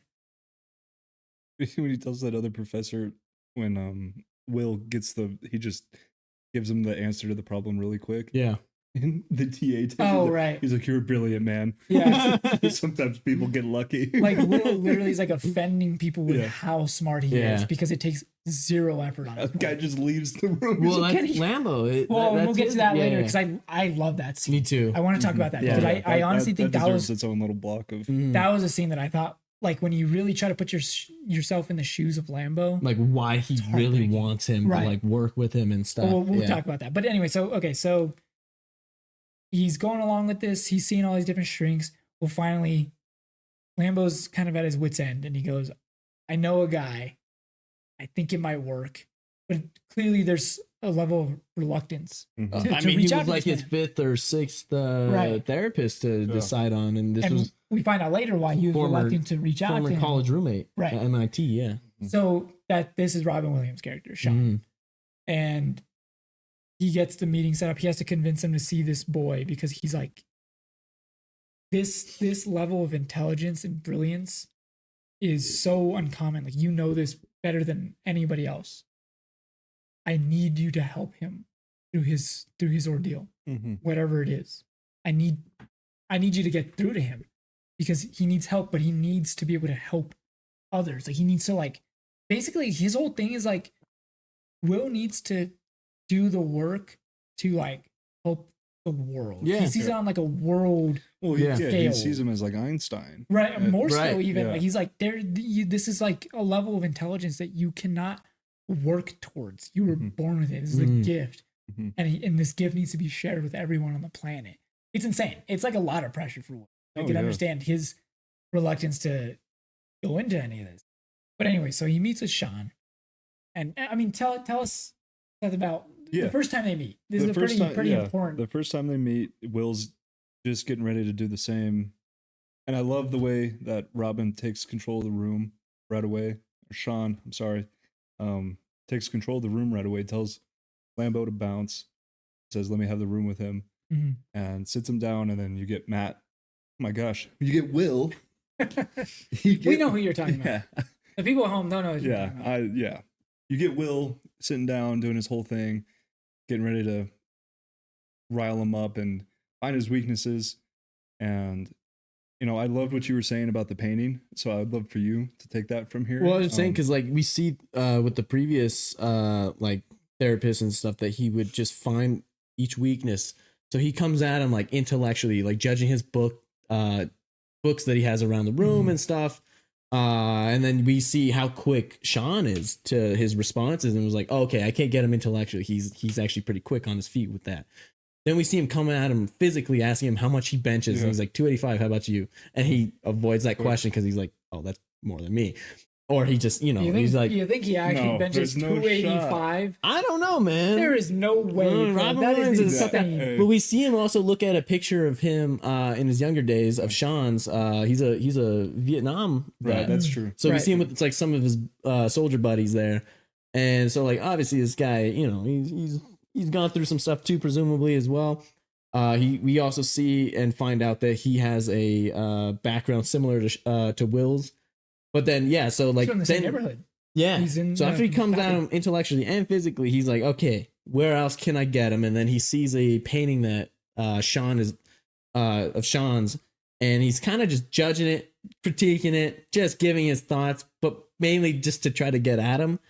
And even Sean is still kind of like putting it off. Is just like he's like, let me do my job and let's get back to it or whatever. Well, he says something that I not to cut you off too much, but I do think it's with that banter, like throwing it back. he's self-deprecating Yeah. in the way that kind of like, you're not gonna be able to put me down because I'll put myself down further than you could. Because he's like saying how shit the painting is. And then he's like, you want to know the real tragedy about it? It's paint by numbers. So it's like, yeah, I just filled in some things. You know, it's like, I didn't actually paint this really. Mm-hmm. Like, you know, so he's shitting on his own work. Because he's like, I'm not going to let you get to me. But. Right. Yeah. And then we see him. He's like, well, maybe. Because he's describing the painting. You know, it's like some crashing waves. He's on this like little raft boat or whatever it is. So he's judging. He's like, well, then he's like, maybe you married the wrong woman. And then he's like, you better watch it right there, Chief. You know. Yeah. And then we like you mentioned, we see him smirk, like, oh, I found it. I got him. He found his weakness. And then he goes more into that, trying to get at him. I can't remember the exact quote of him, like his next thing, but he mentions his wife again, not knowing what actually happened to his wife. Oh, he says some messed up stuff. No, he does. He says something along the lines of like implying that maybe she was banging some other dude, like something real, like and yeah. But then we see him just react to that because he's not having that, and he immediately he chokes him out, man. And we see him just like, oh my god, this guy. He's kind of scary. Better quit talking. But yeah, don't talk about his wife. Yeah. And I don't think we get the explanation of him saying that she died of cancer. I don't think quite yet. Not yet. Right. Oh no. Yeah, but it's almost spoilers. But we see him like, oh, okay. We see the next scene is like him walking out of the room and was like to Mr. Lambo's viewpoint, he's probably thinking like, oh, dang, he got to Sean too. Yeah. Oh no. And then so he goes in to talk with Sean because we just see Will just walking out. Goes in to talk with Sean, and then he's like kind of like talking like, yeah, if you don't want to see me, he's like, just make sure he's here like next Thursday or something like that. Thursday. So okay, he knows he messed up by doing like reacting the way he is because now we know that he's gone through something too. He's kind of cocooning himself as well. And then but he's like, all right. He's from Southie too. He's from Southie too. That's their love similar language, backgrounds. And so, like literally like same neighborhood. Yeah. Similar upbringings. I mean, again, we'll find that out later. But I think it's like it is the perfect guy. Oh yeah. To try to relate to him, it's the only guy. Yeah, really. To like understand him. Absolutely. You know. And also in his level him. of brilliance too, because he's also he's a very smart guy, yeah. And yet not quite as Will's Lambo did say unique, that you were always smarter than me. Yeah. He says that he could have been, like but he could have done great things, but it was like with his heart, you know? Yeah. Like, that's how he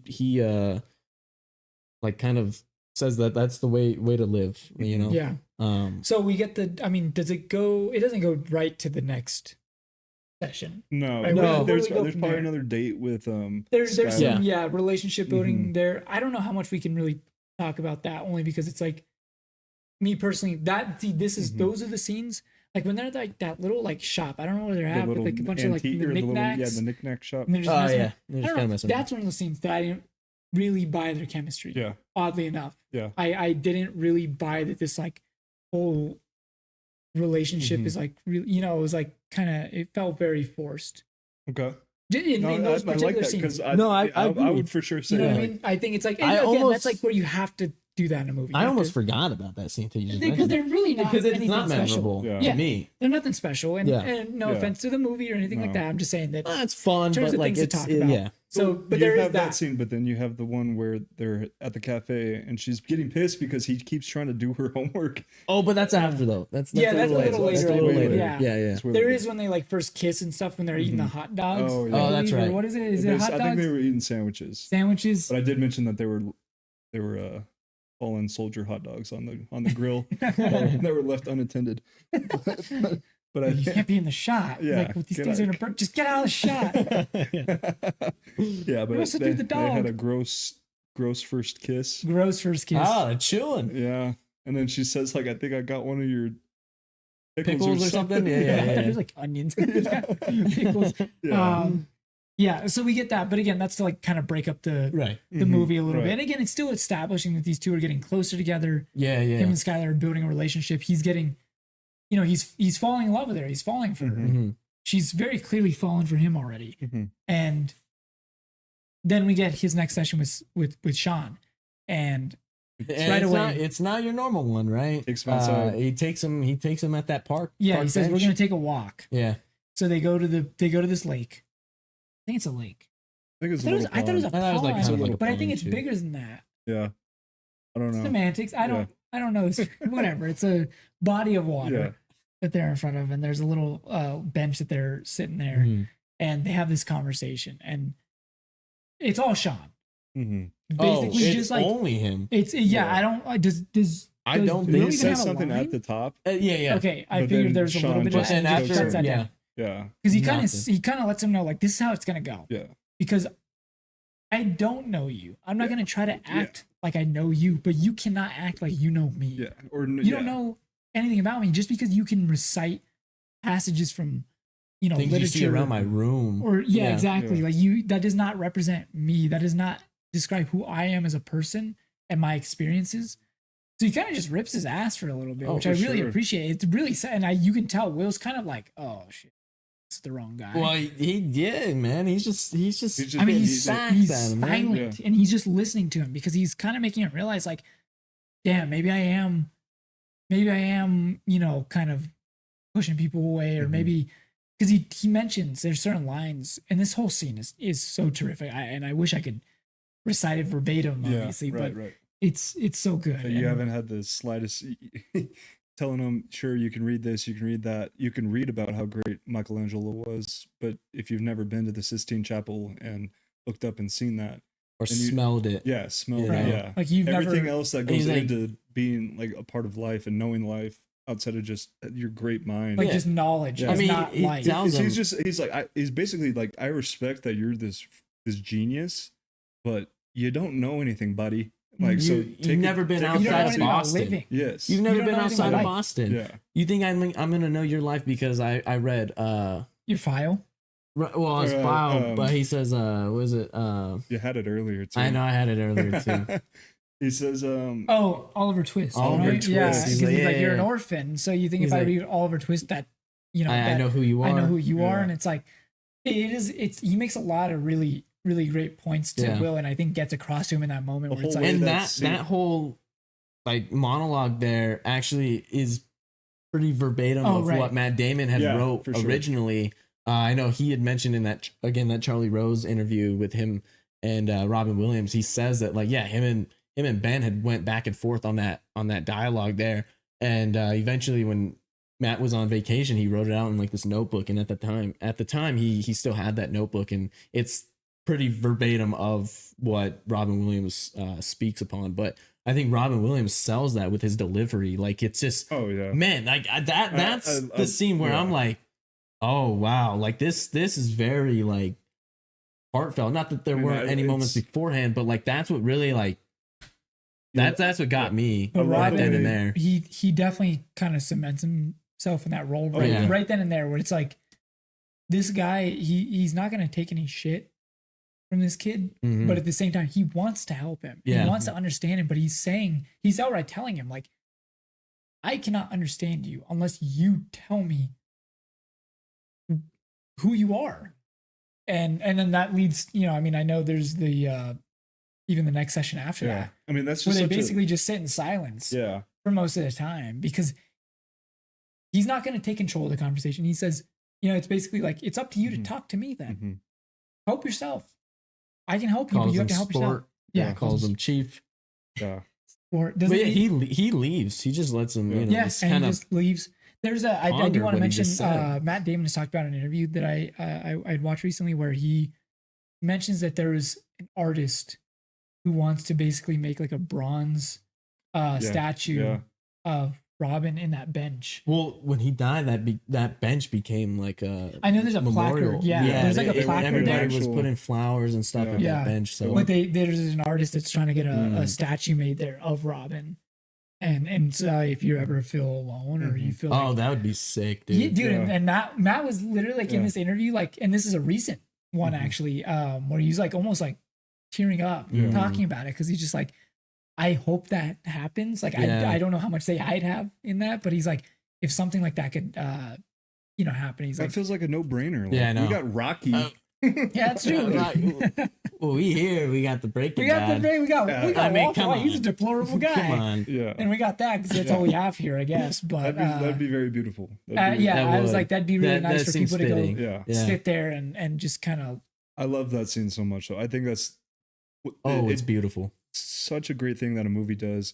Makes me enjoy movies. Like why I even like movies is sitting there and you feel like your peripheral vision is gone out because you're so focused on Mhm. this scene and your ears are wide open because you are listening to everything because they set this up to be such a beautiful scene with the close up on him, leaving Matt out of the frame, and just you're like, okay, this guy is taking charge. I love that this guy is taking charge because all we've seen is Matt be a genius with no reins, with Right.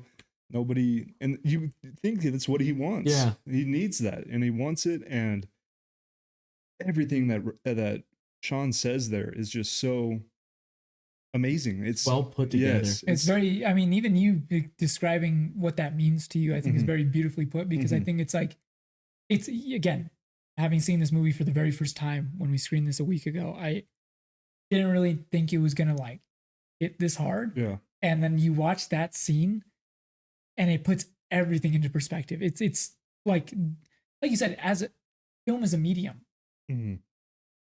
that's what it is to me, Right. and it's like.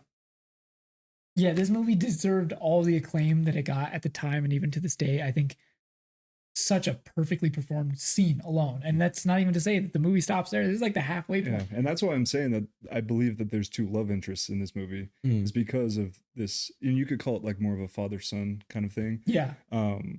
Because I know they draw from their parents to how they wrote this character, Oh yeah. but the relationship that is being built, and you can see that this is a hole in Matt's life that he just needs to be there, and he's ready to be kind of coached hard, and but maybe not ready because he doesn't speak to him yet after that. Mhm. Well, I wanted to mention because he's out of frame for a lot of that. It's almost like he's talking to everybody, Yeah, like not just Matt. That's- And like yeah. to me, like it's just like yeah, you're listening. That's a scene where you shut the hell up and you're listening to, like, he grabs you, and like for me, I'm like, oh my god, it feels like he's talking to the audience at this point and not just Matt or Will. And then we see him kind of slowly, like once he's talking about like loving another person and stuff like that, and what that means for your life and stuff Mhm. like that. Then that's when we slowly gradually get to see him in the scene or in the shot. And that's obviously an iconic scene within the movie. Like that's probably one of the most talked about scenes as Yeah. well. The last thing I'll say Beautiful. about this scene is that both you guys mentioned when we were screening it a week ago, you could hear a pin drop. Mhm. Oh, It was yeah. dead silent. I We mean. were You shut 'cause the there's hell when we up. watch these movies, we'll kind of make jokes here and there with like Yeah. the fight scene or whatever. We're joking, we're laughing, Yeah. we're not really paying attention or whatever. This scene so gripping. Mm-hmm. All of us were. I mean, I don't think any of us blinked during this scene. I was so dialed in. I couldn't believe what I was watching. Yeah. It was incredibly moving. And I think after that scene, you're just like, he cooked him. yeah. I was like, God damn, he ate him up, bro. Yeah. Fucking cooked Yeah, him. left no crumbs. Yeah.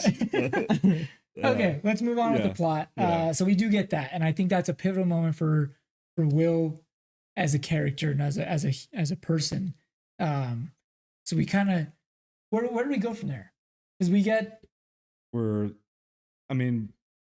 We probably get, well, it's. I thought it was the Lambo and Sean scene in the bar. We could probably. okay. Or where does it happen where he introduces or goes out with Skylar and his friends? And they have That those- actually might be around that. I thought that was time. after the Was it Lambo and the- Sean scene I guess it at doesn't. the bar. because Matt tells Sean that joke, and it cuts to the bar scene, and he's like on the punchline of that joke to the bartender, and then Oh, and then yeah, yeah. Oh, the other you're guy right, at the you're end of right. the bar is like, "You didn't say He that." didn't- Yeah. Well, you're right. Yeah. So So wait, then in that case, we have that session Mm-hmm. and then Lambo, and then I presume Skylar meeting. Yeah. Okay. So in that case, so we have, well, yeah. So the very next session, that's when he's waiting the whole time. It's dead silent because he's waiting for Will to talk. Will eventually pipes up and he tells him a joke. And it's funny, but it's also like, you know, it's like, have you ever even been on a plane? Well, yeah, because he tells I don't in know the if you wanna first tell person. him. Well, yeah, Yeah, well, but- because he tells this joke that's clearly not something he actually went through. It's just a joke he knows that he tells in the first person because he mentions it's funnier in the first person. Right. It's like kind of how you have to tell Like it how in you order phrase for it it, to be right. funny. And but as he's telling this, yeah, that's what he's like. He's like, did you even, you know, on a plane? Like, were you even? He's on a like, have plane? you ever even been on He's a like, plane? well, no, it's only funny if you tell in the first person and Right. stuff. So he's just kind of like telling this joke to kind of fill the air because he's probably feeling like what's happening right now. Like he's not talking. I'm not going to talk first. So I'll just tell this joke just to kind of like mess around a little bit, you know? Right. But that's all we get out of that session. Yeah. Mhm. And then that leads into To the bar. the bar. And then first of all, yeah, very funny that Sean is repeating that Yeah. joke at the bar. Yeah. As another patron is Yeah. like, you didn't say that. Yeah, I didn't say that. So, but Professor Lambo meets him there because he wants to talk more about Will and Mhm. kind of like really wants to hammer home the importance. It's like, I need you to kind of like speed it up. Like, Yeah. I need you to get through to him faster because I need him to work harder and I need him to like do things for math. But he almost, yeah, he only wants him to get through to him in the sense of like telling him to, and make him make him have a decision on like what he's gonna do career wise and all that, Like, really what try he's to gonna be steer doing. him. But that's not Sean's idea. He wants to get through to him like emotionally and like get like, you know, make him accept himself for what he is and what he's gone through and stuff like that. And like, dude, it's okay. You know, but you like can literally do whatever you want. Lambo doesn't fucking No. understand that. You Mhm. know what I'm saying? He literally cannot even. I don't even like almost fault him because he's not saying that any of that stuff is stupid. He almost can't comprehend it. Yeah. It's like he's like, you don't understand what is at stake here. This kid is so brilliant. He could change the Like world. he's done things He has to. right now than it took me 20 plus years Right. to actually like accomplish and stuff. Well, And- he does, and he has does it that, with he has ease. that like little analogy of he does that little bet with him of if you know Einstein or It was these other the people. it was You the know his name. Unabomber. What's his Yeah. name? You know. Okay, I know it's Kaczynski? Ted Ted Kaczynski. Kaczynski. Yeah. Is Yeah. it Kaczynski or Krasinski? I think I think it's Kaczynski. Kaczynski. Yeah, I think you're Yeah. right. Yeah. I thought that was a ball player. I thought that was No, I thought it was a I- baseball I- player at first. I swear knew to it was the God. Unabomber. I was like, oh, he's talking about a Yeah. Red Sox guy, maybe. Yeah. I've watched some things. Well, I know you've seen Fucking weird guy. Yeah. But anyway, so I Yeah, because don't he's know. like if you push this intelligence too yeah, far, like you could be without intelligent. having that Yeah. emotional Right. intelligence. This guy could become a threat. Like he Right. could legit do stuff that could like Mhm. change the world for a much worse purpose. Yeah. But if you sculpt his mind, if you lead him down an emotional path that Mhm. helps him reconcile his trauma and his pain, then yes, Mhm. then we can get, I guess, you know, he can maybe help the world, or he can do whatever he wants. Yeah. Because that's the thing. His whole thing is like, I don't even care if he does anything for mathematics. I just want him to be happy and yeah. at peace. But Lambo doesn't see it that way because he's like, you don't understand what is at stake. So he's like, he's really pushing this. Oh, They get he's into a kind of big getting argument. he's kind of getting pissed. But Oh, no, they get it really stems pissed, from yeah. his jealousy of the talent that Will has because he's like, Mhm. dude, if I had this, like, do you know what I could have like what I could do Right. Mhm. almost? And it's like he just wants to see Will do what he wants Mhm. him to do, but he's pushing him to make a decision on something like that. But Sean's whole stance is like, dude, we gotta let him decide what he wants to do. If he doesn't want to do any of this, Right. Like, what if he then he legit doesn't. Like does it's just like, wanna dude, do it's his decision to construction? make, and Yeah. that's what I'm gonna try to push him to. Is like, I'm not gonna push him for a decision. I just want him to understand himself. You know what I find interesting about those two characters, with Sean and Lambo, is like they're both clearly father figures to Yeah. to Will. And they just And want the yet best for him.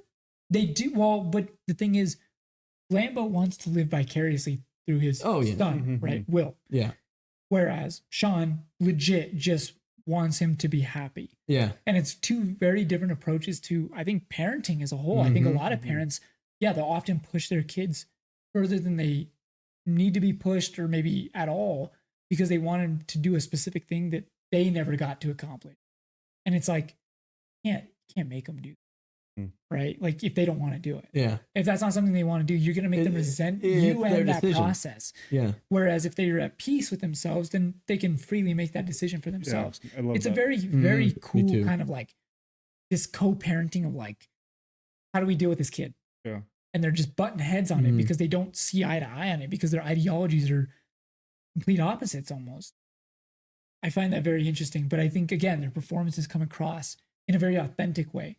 It's not like Lambo is a mustache twirling villain. He's not trying to use him for any nefarious purposes. He's like, I just think that he could benefit from this, and I think the world could benefit from this. To be fair, he's in a big picture. he is right. No, yeah, that's what I'm saying. He is justified. Yeah. But I think The way he going goes about it, yeah. he doesn't understand the emotional It's lack that Will it's has. Will's decision to make whether he wants to or not. Well, that, and Make also, the again, Will has so many And I will- unresolved issues. Yeah, and I will say Will does want to. exactly. I think he knows his gift, he knows his power, but the thing is, he's held back because he doesn't have any family. He has his friends, and that's the only thing he has, with him to keep him going and stuff. And again, we'll touch up on that once we come across it. But it is coming up. Yeah. Well, let's keep the plot moving. What do we got? So I believe now would be a good time to talk about the cafe date after. Yeah, they're outside, right? Yeah. Yeah. He keeps trying to finish her homework so that they can just hang out. It's like, well, She's I have to learn this, so like I have Yeah. to do it myself. Yeah. And I love the interaction that they have of, she's like, how do you do it? And he has the great analogy of, oh my gosh, what does he say? Well, he says like He says, I don't know, he makes it so simple when he's I telling know. her. And it's Oh my killing God, me that I'm I can't remember. But anyway, he says that, and he says basically it's that it just comes. He's talking about the piano. Oh, he talks about Yes, Mozart yes, and yes. He Beethoven says about playing the just piano. comes It to just them. makes sense. Yes, he says Like I can't. I see a piano and I can just play it. Yes, Like the keys and Yes, everything like thank that you. makes sense. Like he's not referring to him, like he can see that and make sense, but he's like that's the best he says he can describe is like he sees like a textbook or whatever and everything within it. He reads it and he can just comprehend it. And Yeah. it just makes sense to him. Yeah. And he can just understand it. And I love that little. It's like that's the best I can describe it. So that's all as an audience too of what we get in a perspective of his that he can like that we can understand Will too, like in his ability. Right. And it's like, oh, dude, okay, so he can just like read something and understand everything within it. Yeah. I think from there, what do we get? Do we get like it's him and Skylar in her? I assume her dorm room, right? Is it like a dorm or is it? I think an even apartment? before that, it's the date with the friends. We don't have to spend too much time on this. No, but it yeah. is- it Oh It's is- just yeah, a well funny little she tidbit. meets the Yeah. friends and he's very nervous about that because he had lied about him having what, brothers, 12 yeah, brothers. like 12 brothers or whatever. 12 brothers, yeah. He's a foster kid. He's scared to tell her like he the truth. feels of embarrassed about his upbringing. childhood, Yeah. and it's like he doesn't know how to even like She he knows he doesn't know how she's gonna he react. feels like he's gonna be judged, Right. and then she's gonna Right. leave him for that, Mhm. among other things. Right. Obviously not the case. She ends up meeting Mm. his friends, and they They have are a all fun hanging out at the they have bar, a and fun she's little- bantering, and she could be just as gross as they are. Well, yeah, and- we see Chucky do his little story about his uncle, Yeah. right? And Morgan keeps trying to correct us. Oh, he's like, dude, what are you? Shut up! I'm trying to tell the story. It just doesn't make sense. But we get that scene, and it again just Mhm. further kind of deepens this relationship where it's like, okay, now I've met your friends. Mm. I've been spending a lot of time with you. That's the natural Yeah. progression of things with the relationship, and eventually they're in. Again, I'm just gonna say her dorm. I assume it's her dorm. Yeah. And she wants to move to She's going to California. California? Stanford for med school. Yeah. okay, and she's like, I want you to come with me to California, and immediately And it's his like, defenses go up. well, yeah. So this is where it's interesting, where he uses these different tactics on a person to push them away Mm. because he doesn't want to get too close. Because if he does, he feels he's only going to get hurt. And again, that's this emotional trauma that he has. Mm. Kind of tries to play it off as a joke. Then he kind of tries to rationalize and try to puts himself down, right? He's like, I'm just afraid that maybe a week into it, we're living out there, and then you know, realize that. But maybe he's I'm, almost saying that as if it will happen. It's not even well, like that's what I'm saying, a concern of his. It's because like that's it how will he's been happen. conditioned Right, to that's what I'm believe saying. that he feels, he thinks so And lowly she's like so of confused, himself. like what? Like So that's why yeah. he's trying to push her away, because he thinks that that's going to happen. And That's then, where the truth comes out, and then he tells her like, "Yeah, but he lashes out. right, So right. eventually, You when he want lashes to hear out, the truth? That I was no orphan? That these burns are... Yeah. You got cigarettes put out on me? He's got if I didn't know any stab better, wounds. I would think you're from Southie. That was Hey, pretty good. Thanks. Appreciate it. If you're from Southie and you're watching this and you hate me after that, please Leave it don't in the come at- comments below. he's got the Red Sox Hey, hat go on. Sox. Yeah, come on, it's close enough. But I yeah, do the think that passion the in that, lashing out- rawness and her crying, and it's Oh, dude, I that's swear to, this is yeah, where the so first convincing. tearjerker. Yes. When she starts crying, Mhm. and she's like, so sad. just say you don't love me, and I'll let you leave. Yeah, And then he I'll He's like leave my contemplating. life. Yeah, He does he's hesitate, contemplating because he it. thinks about the outcome if he says that, because he doesn't feel that he Yeah. does love her, No, he does. but he knows if he Yeah. does say it, then it will get him away from her to save her the pain of learning who he is. Mhm. So he's he scared. He's rationalizes scared that for that's her to know the best- truth. Mhm. And so he goes, I can avoid all of that if I just say I don't love her, even if Right. that's not how I feel. And he says, I don't love you. Mhm. And it just Oh, destroys her. Oh my, dude, I'm Yeah. like right now, I'm it literally destroyed getting, me. Destroyed it did, me. it destroyed me. I'm telling you, I'm getting misty eyed right now. Gosh I dang think it, it's such Will. it's such a Damn movie. you, Will. It's one of those things that, like, as a person, as a human being, when you have certain traumas that you can't reconcile or you can't even recognize, that's what you do in the moment. Mhm. And you do it and you go, why would I be so self-destructive? Yeah, And yet he did it anyways because he rationalized it in his completely irrational way. It's heartbreaking to watch on screen. no, it really I mean, is. this guy's going over the top, man. Like he's like banging on the ball. And All of stuff. that. I mean, it's all this repressed Yeah, like anger and resentment and everything. And it's so emotionally charged. It's such a great scene in the worst way. I Mm-hmm. Oh, guess. yeah. It breaks my heart, but it's such a good it breaks her heart. performance. Yeah. It breaks her heart, yeah. poor Skylar. Oh yeah. So he leaves. And I believe this may have happened already, but the first time when he in one of the sessions, he's talking to him about like how you can't try and tell yourself that she's perfect. Like she is not perfect. You have to be okay with her not being perfect, because this image you have of her. But that's the beautiful thing of it, right? no. That's what. Yeah. That's what. This Imperfections is what I make them love so much perfect. about this scene. Yeah. Is he's like, my wife would fart, and she would fart, and they have this beautiful raw laughter in this silliness of. He says, this stuff.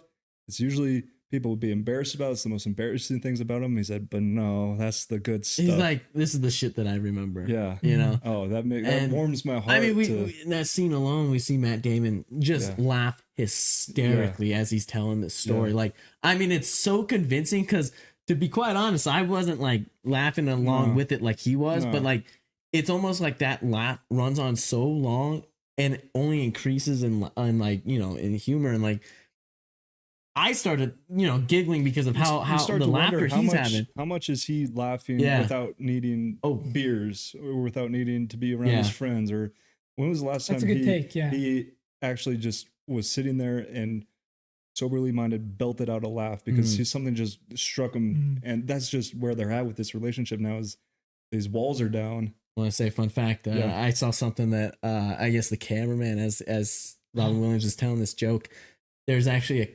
like two bobs of up and down with it because the cameraman's also laughing Oh, as he's really? telling the story. That's yeah, awesome. yeah. He I just love loved the fart jokes. It Yeah. was Loved the that fart funny, story. man. That's It was okay. a good one. I'm sure if you were in that room, Oh, sure. Oh, you would, yeah, the, that the scene- laughter would get to you. Yeah, And it's a great kind of like Matt Damon sells it, man. yeah. I think he has a really great. Again, I know we were talking about it before we started shooting, but I think Matt's performance in particular is very understated because I do think it's a subtle performance. It's not over the top. It's not.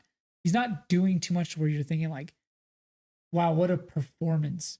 He almost feels like a real guy that you're just Yeah. watching his story unfold, and I think that's kind of the best way to watch a movie, in Yeah. my opinion. To I mean, watch where it, the scenes are shot too, it just feels so grounded. it's almost like you're you're not watching anything particulars, it's like super special except for the key moments. yeah. But all that extra stuff, kind of like when you really think about it, that kind of makes me think that performance is that much better. Mm-hmm. It's a very, very, very understated performance. Was that the same session where he's talking about Sean's talking about his like abusive past as well?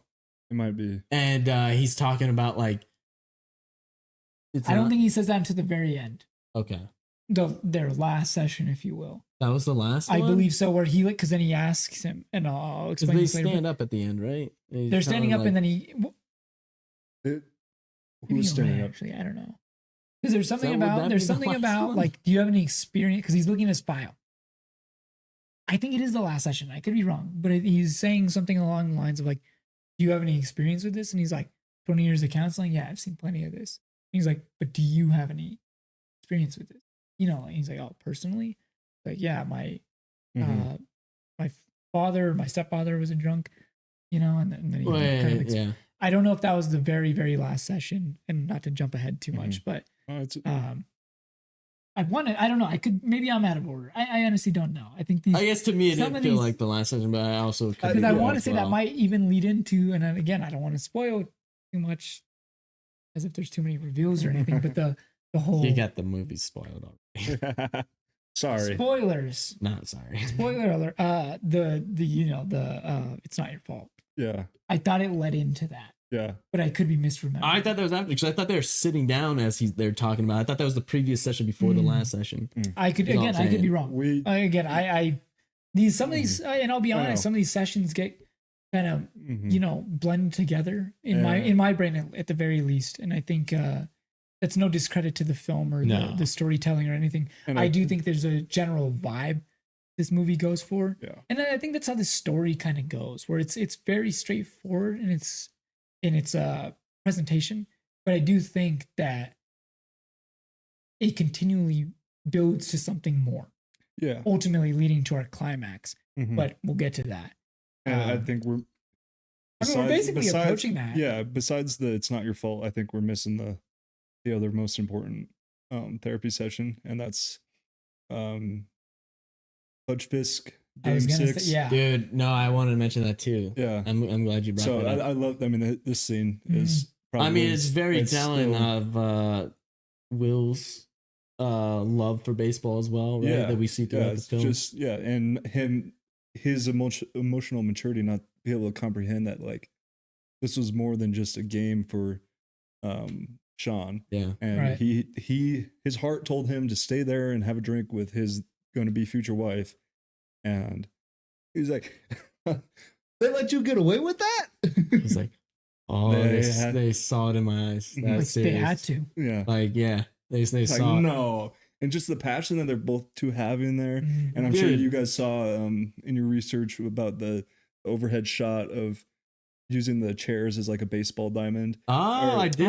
That's awesome. Yeah, okay. There's like I want to know about this. Yeah, so it's just like because it's when they're talking about the game, and they're talking about how awesome that moment is for Boston and everything, and it has an overhead shot of them standing up, kind of pushing each other around, and it just has the chairs perfectly of a diamond, and then it's going to cut into the scenes of the baseball. I liked. I know you had talked about that with the editing. Yeah, no, I mean, I just love the way he delivers that whole scene and paints the picture of that moment of a classic baseball, not only playoff baseball moment, but also Red Sox history, which again, Boston. And I know that was like probably one of the most iconic postseason games told. Go. Yeah, like, he's like waving it off. But I do want to mention a funny thing with that is Robin Williams is not a sports guy. Yeah. I kind of had a feeling. No, that weird?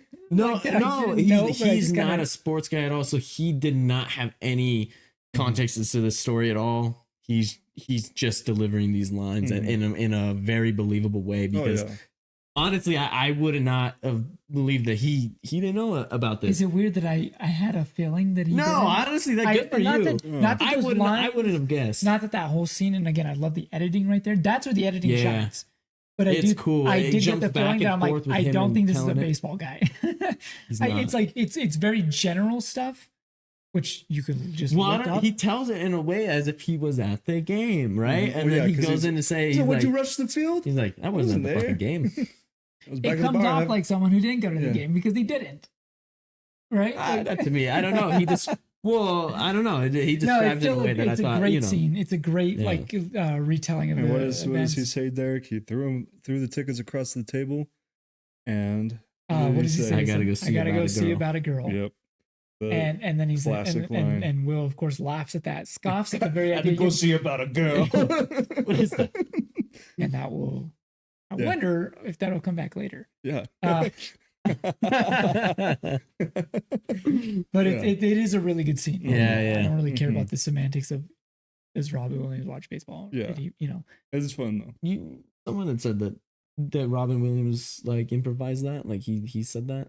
Like, no. It's not to the very end. Oh, okay. It's not. I'll talk about that once we get there. Okay. I don't want to. I mean, yeah. Potential spoilers. So I mean, so we get that. Yeah, we're pretty much getting close to. Because I don't know, this movie, I think it's more important about the substance than like the actual timeline. Right. No, I agree. So just to mention the job interviews he's having, and then Ben Affleck's little comedic relief there. Goodness. I fucking love that, dude. This scene is so weird. I loved it. I loved it. It was just so I random. loved it so much. Yeah. Go on, it's just fun to see, like, to have them allow Ben Affleck to show his chops, and more importantly, the scene towards the end, but just kind of Ben's take on if he was playing Will in this movie, and he's having a good time with it, and you're kind of wondering, he's not dumb, he's able to at least lie about things in a very clever, in a very creative and clever way. So that takes a little bit of intelligence, but we're not talking astrophysics and everything else to that matter. But I mean, you could tell he's a little rough around the edges of how he's explaining certain things. And just the way he's dressed, like, I'm gonna need like a retainer. And I think that's also the same scene after it cuts from that. We'll go back to that, but like it cuts from that, and then they're at the cafe. Yeah, because that's where he actually that's where Will actually is. Because he was like, I'm not doing this interview. I don't care about any of this. Oh, because that's when Lambo is telling him like he's at an interview right now. I just wanted to let you know. Right. Yeah. But he wasn't at the interview. Chucky was, and he's Chucky fucking with these dudes. He's got like $73 out of him. Yeah, he got like you guys got any cash on you? Yeah. He's like, I think in the he's like, I think I have something. Brutal. Right. That's a grade A blooper right there. Good Lord. That's tough. All right, we're gonna edit that out. Maybe not. We're not gonna edit that out. Funny. Unless you want to pick it up and put it back. No, we're gonna leave it there for the rest of the shoot. It's not in this. Oh well. Now you can see my shoes. I can't believe that. Well, anyway. But yeah, that I love that scene because it's so silly. Like it's just like outright silly. It's not like anything important. No. You could cut that entire scene. It also shows Will's like importance on all this. Like he doesn't care. Right. Okay. Sure. He doesn't care about like the career that that Lambo's trying to get him to do. He's setting up all these interviews for him and stuff like that. Does not care about him. From there though, where are we going from there? Because it's I think there's not.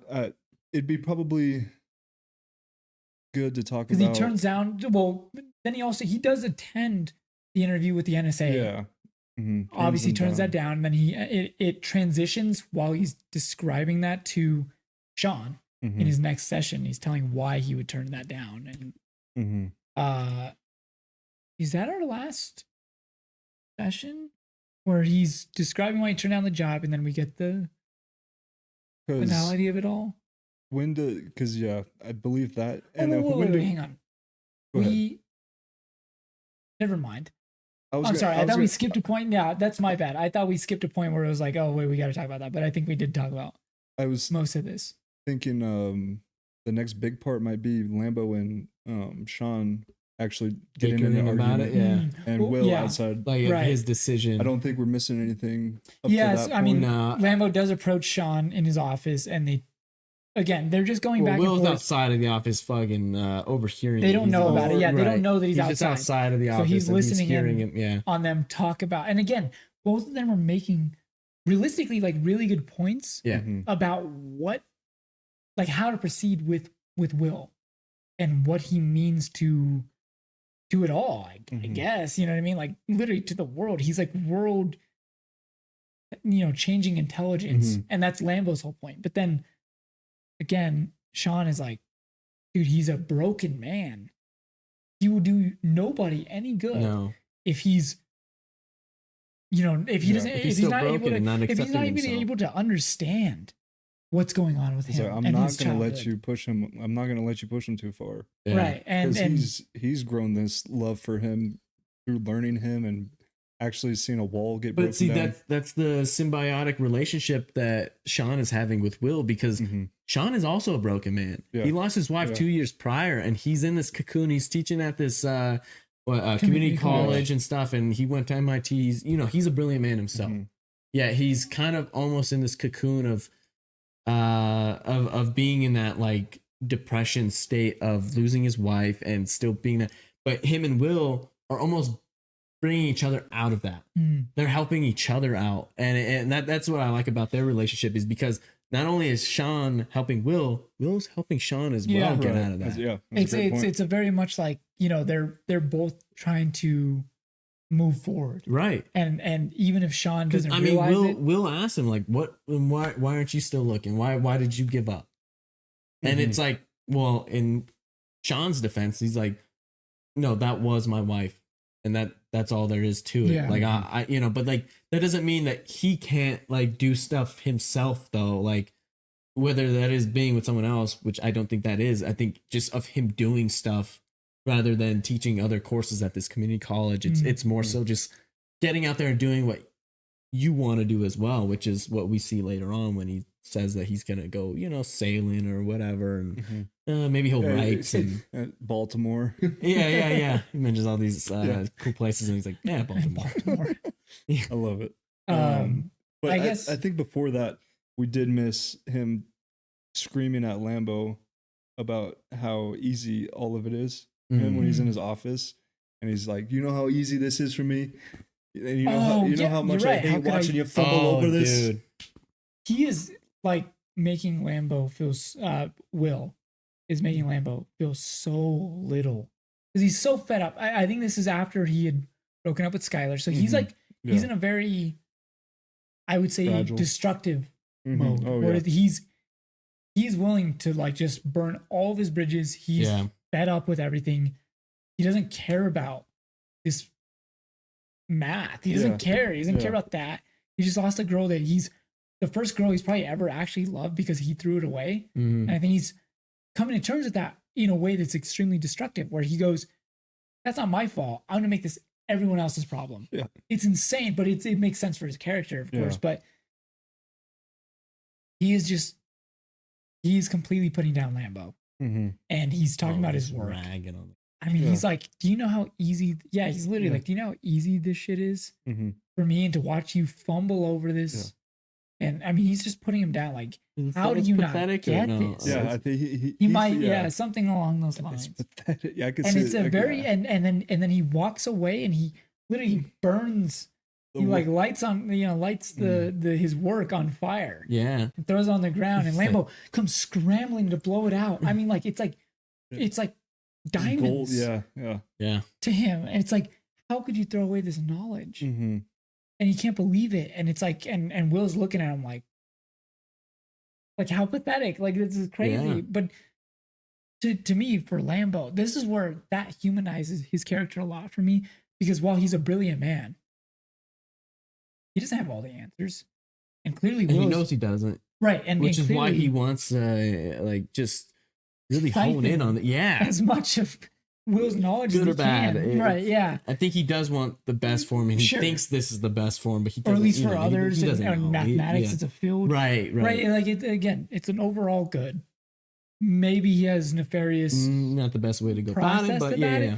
But I do think in that moment, completely breaks him. Where it's like you see how destructive Will can be. Where it's like, I'm so smart, I could throw all of this away and everyone would suffer for it. And I'm willing to do that because I'm pissed off.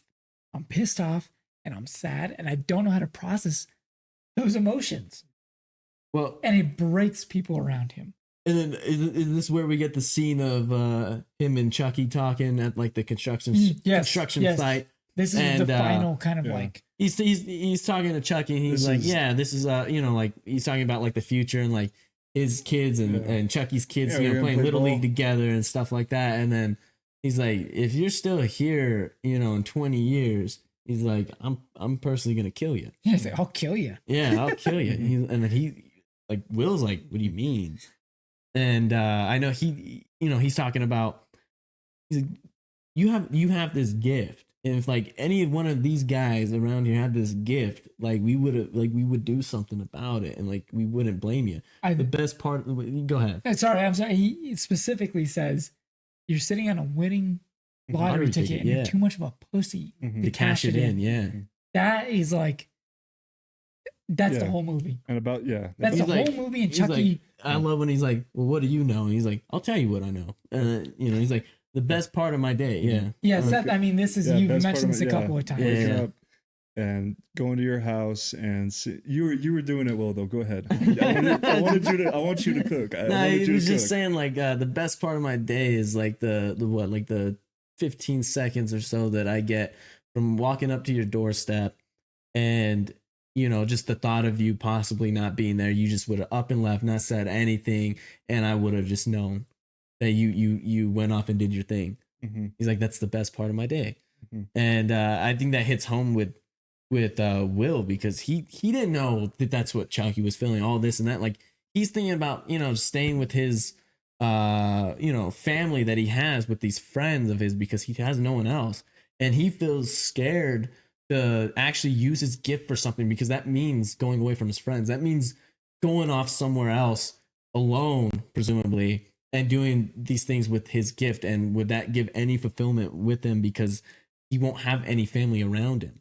And so that's why he's scared to go to California with Skylar, because he's thinking, okay, if I go there and I'm with you, things are great. But what if you find out who I am and there's something that you find that doesn't actually love me? And, I'm going to preemptively end that right now so I don't have to go through that. And so I'm going to destroy it myself. And that's like, man, is that like such a, I mean, not like, I think that's the other iconic scene within this movie. I mean, that you could talk about and you could see and maybe have seen through osmosis as well, through if someone hasn't seen it as well. You've seen this, and that's such a powerful scene. Yeah, I love that. He's like, you're too pussy to cash it in. I think it's like that's to me where Ben in this movie gets to shine. Oh yeah. That's where it's dude. like he has this kind of seriousness on his face where it's like, I'm not fucking around. Mm-hmm. I'm your best friend, Mhm. and I love you so much that I cannot see you throw away your life, because again, we're all doing this construction shit because we have to. They have no choice, man. We don't have what you have. Yeah. You have a chance to do great things, to change the world. And you're so afraid. What are you afraid of? And it's like, it's very moving. I think that and like, he's like, I think the way he kind of gets pissed off about it really sells that kind of, Yeah, like, man. hey buddy, he's like mad at him. Like, what are you do? You're wasting your fucking time. Well, because he's You're like wasting all of our fucking time. Yeah, but he's talking about like the potential jobs that he could have, and he's like, yeah, but I bet you that'll make you good dough though. And he's like, yeah, but I don't, whatever. And then that's when he gets like kind of pissed off, because he's like, dude, we have no other choice. We have to do this. There's nothing else that we would be able to really do. You have that lottery ticket that you're not cashing in, and it's kind of disrespectful for us. You're kind of waving this in our face. He's like, don't do it for you. He's like, do it for me. He's like, no, you owe it to me. You owe, there you go. Yeah. So, like, don't give me that. He's like, no, yeah, you owe it to so me. good. And you owe it to all these guys. Oh yeah, because he's like, don't give me that. Like I owe it to myself. Yeah. He's like, owe it to yourself. He's like, no, you owe it to me. Yeah. I love that. It's so beautifully shot too. Because when I was looking up things about this movie, a good majority of this monologue is over his shoulder, looking at Matt, looking at Will, and his reactions, and how the evolution of his reaction in this scene is he's laughing everything off at the beginning, and then he just keeps going in on him like, No, dude, seriously. And you see him tighten up and kind of finally hear what he's actually saying. He's smoking a cigarette, Mhm, right? And yeah. I think he's almost like, once he gets like, he realizes like, oh, he's like, he's spitting right Mhm. now. He's almost like not smoking it at that point, and he's just like listening. He Mhm. didn't know that with him. Mhm.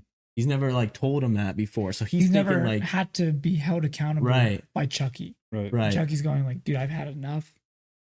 You're wasting your fucking time. You're wasting my time.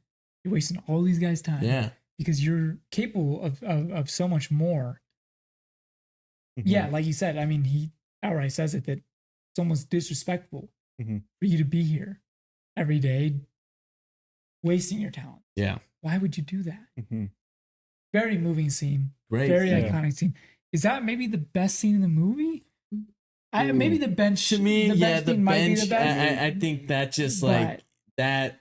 That's close incredible. second. I am. I love that you, one. You do watch it, and you are happy that Ben got to actually show his chops. And Oh, yeah. say, Right. I'm an actual actor too. It's especially with his character being kind of silly. Yeah. Yeah. It's like no, he can lock in. Yeah. Mhm. This He guy's can- this he guy's can- about to have a career too. Right. Yeah. So from there, where do we move on to? I don't think there's a whole lot more. I mean, we're wrapping There's up. not a This whole is lot this is more, the yeah. end of the I movie. think This is where he the- kind of realized. Yeah, I right? think the way that this movie ends is so beautiful because I wouldn't call it a twist that he ends up going to chase her down to California, but it is the way it leads you into, okay, the resolution and the satisfaction of this movie is that, okay, I realize I'm a smart guy. I should probably use that. I've gone through the therapy and I feel revitalized. Let me go get the job. I will go get the job. Well, and I we will- do have our final session. Well, that's what I was We gonna have to say. I talk think about that. that's That's almost the final yeah. final thing. So we get our final session with Sean. Yeah, what They am I doing? completely- Just Oh, get past the whole. completely- it's Yeah. around that area Yeah, though, Right. You know? Yeah, but this is the whole emotional. And Sean payoff. just breaks him down. And I Well, gotta give right before that, Yeah. he notices like, okay, this is the last session, and then he realizes. I think Sean mentions that he's gonna go off and possibly do some writing. He's gonna do some traveling and stuff like that. And so he's getting out of his cocoon. Right. He's doing stuff that Yeah, like Sean's will get getting him him out out. there, and instead of just kind of just being in this depressive state, and he's gonna go do stuff that he wants to do. And then that's when we get into like them, they're standing up and they're ending their last session, and then you take it from here. I mean, so Sean's looking over his file.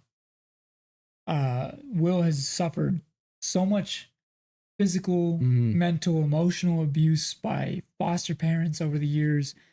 I mean, he'd been in and out of foster homes. And I mean, he was a very troubled child just growing up. I mean, again, he was an orphan, and all these different foster homes that he grew up in just broke him down. And that's why he is the way that he is. And Sean is telling him outright, like, it's not your fault. And this is where we get the iconic Mhm. scene of it's not your fault. And he repeats it over and over. It's not your fault. Not you, man. But this is where I find it interesting. And again, full credit to I believe it's Lessons from the Screenplay YouTube channel. Check it out. He's great. He breaks it down in a way that I didn't even process at the time when I was watching it, but the more I've had to reflect on this film, this is why the writing is so good. Because when he says I'm not your fault, because he says it multiple times, every time he says it, he has a different reaction to it in the exact kind of order that he would normally deflect a problem. He starts off by playing it off as a joke. It's like, it's not your fault. Kind of like laughs at it, right? It's not your fault.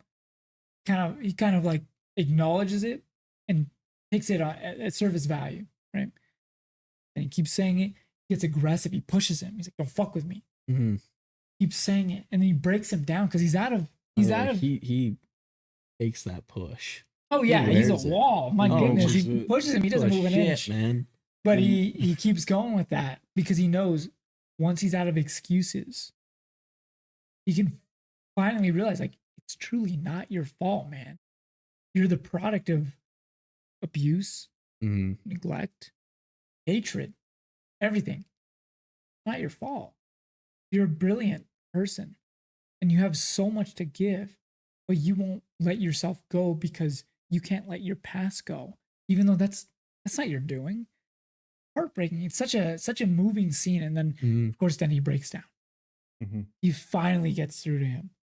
100%. Oh, it's a beautiful scene too. I mean, and Matt Damon just, that's where I'm like, give him the Oscar. Oh yeah. That's where I'm like, give him the Oscar. This guy's crying his eyes out. That's that's a tearjerker right there. Oh my Oh, goodness. Yeah. It's almost easy to kind of get caught up in that talking about it right now. Oh, yeah, I mean, no saying it right doubt. now, I'm trying not to get No choked doubt. up because I'm thinking, It's almost giving me I can goosebumps see the here. scene playing Yeah. out in my brain. And I'm like, Mhm. God, what a scene. Mm, And it really, really humanizes Will. And it really humanizes this whole interaction where it's like, this is a purely human interaction between these two people who know so much about each other by this point that they get it. They finally get it. And that's when Will finally lets go. He releases himself to Sean, to the world around him, to his past, to everything, and even to Skylar. Mm-hmm. And all of that clicks. And then we get a resolution. Of course, they say their goodbyes. Very heartfelt. yeah. Him and Sean. And Yeah, they'll Again, keep in Sean, touch. like you said, is Yeah, gonna be- he gives them information of where he'll be It's and not stuff. the He's like, end. we'll keep in touch, you know. but Sean's gonna go do his own thing. Will's gonna go do his Yeah. own thing. But before Will decides to, he's gonna go see Skylar out in California. He stops by. Well, his buddies also gift him a 21st Oh, yeah. birthday. Yeah, the Yeah. car. They give him a car. Give him that car. Very nice gift. That's a crazy gift, by the way. I know it's a shitty Yeah. car and whatever, Yeah, he but says that too. like, it's a car, bro. That's crazy. They give him his Yeah. own vehicles. That's nice. Yeah. And Chucky and the boys, they show up, pick him up for work. Mm-hmm. Yeah. No, I mean, no one answers. what I was gonna say earlier is I just think it's beautiful how he ends up taking this job, and you think that the resolution of this movie is that he's at peace with himself and he's ready to give his intelligence to the world, and until the note is read, like obviously with the score happening and you know the movie's ending, and he goes and gives the note to Robin while simultaneously they're going to pick him up. Yeah. And so you're building this nice little scene up of where you remember as the viewer that Ben is is he not gonna be there like Ben was talking about? And then you're getting Matt Damon looking up and dropping the note in, and you're like, I thought he was gonna go to that job, and you're wondering what he's doing, and Ben's looking through the window, and he's Sees everything kind of tidy a little bit. You know, there's not much in there, and then things are kind of Mhm. cleaned up. And at that moment, he's Robin Williams starts to read the note.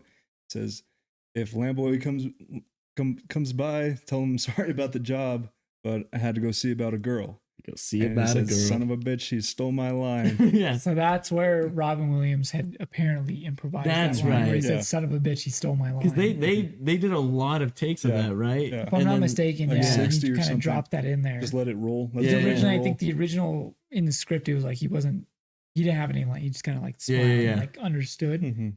I think he threw in the comedic it's kind perfect. of son of a bitch, It's he stole my perfect. line, Mhm. and then very Robin Williams Yeah. esque, very funny Mhm. kind of look at that.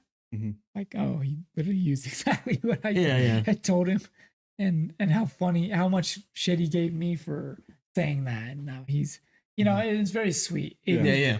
it really full circle. It was fit. Yeah. Full circle moment, There and- wasn't a better line for that. No, It's there amazing isn't. that they didn't 'Cause write that- it. And even him taking that as little is. line was like something for him to like realize Yeah, that There's I more. get it. Right. yeah, I get it. yeah. And, Just when Ben walking out, he's not there. mm. Morgan Hobson shot. He has him. that No, smi- he has that- yeah. He goes, he's like, okay, well, I can sit shotgun Yeah. now. Well, he has that smile of like Yeah. him not actually being there. It was like Yeah, he did it. yeah. Mm. He did it. Mm-hmm. Terrific. He's like, it's Yeah. like a smile of approval, like of him being proud of him Mm. that he Mhm. decided to not, to actually go full in with this plan and do something else. Terrific ending. Mm-hmm. Like genuinely, like that's how you wrap up a movie. Mm-hmm. Yeah. It's incredibly moving. It's incredibly powerful. I love it. I like Yeah. actually again. This is Yeah. the first time watching this movie. Mm-hmm. You hear about this movie so often. You've seen the clips online. Again, you've almost watched it through osmosis, Yeah. if you will. pop culture and all that. You get it. Except you don't until you watch it, Mhm. and then it moves you so much, and then you have a few days to reflect, and you go, "Oh, I love this movie. Mhm. Yeah, I love this movie." So I don't know. I think those are all my kind of thoughts on the movie. I don't really know if I have anything else to add, but I absolutely Yeah. love this movie. I mean, Me too. it's not. I don't really have much else on the movie Do itself. we Yeah. get into Yeah. scores then in that Yeah, case? scores. I guess I can go ahead and just tell you guys why this is the movie that I picked. Yeah, Yeah, just absolutely. get into your score. yeah, Yeah. yeah. I mean, I've only seen this movie a couple times, and I felt like I just actually watched it and took it in for what it is this time.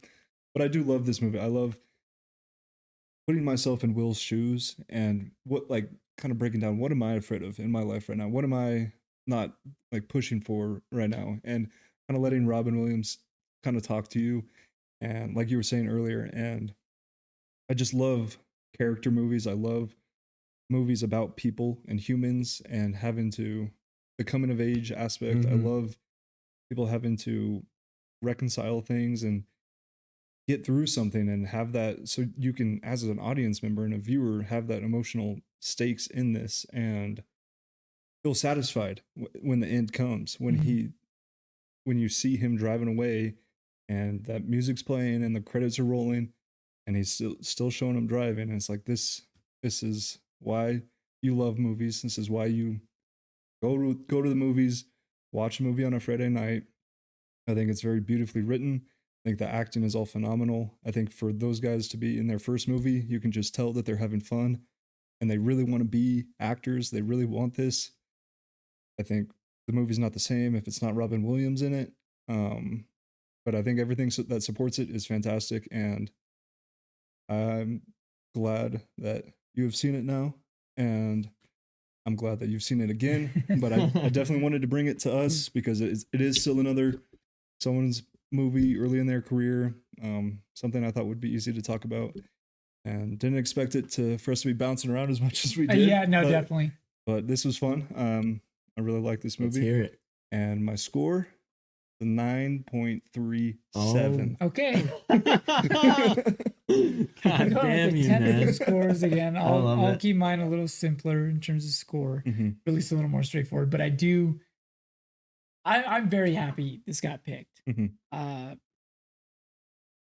I was, I thought I knew what to expect going in, and yeah, it still exceeded all of those kind of expectations in the best way possible. I really do love the scrappiness of this movie, but also the rawness of it. I think this movie, not to sound too cliche, but I think this movie does comment on the human condition. I think that's what film should do as an art form, inherently almost. And this movie does it to such an extent that I can't help but get excited just thinking about it. This conversation is a week prior, a week after us screening it. Mhm. Every day that has passed since we have screened it, I've thought about it more and more. That's a testament to film as a whole, but this film in particular.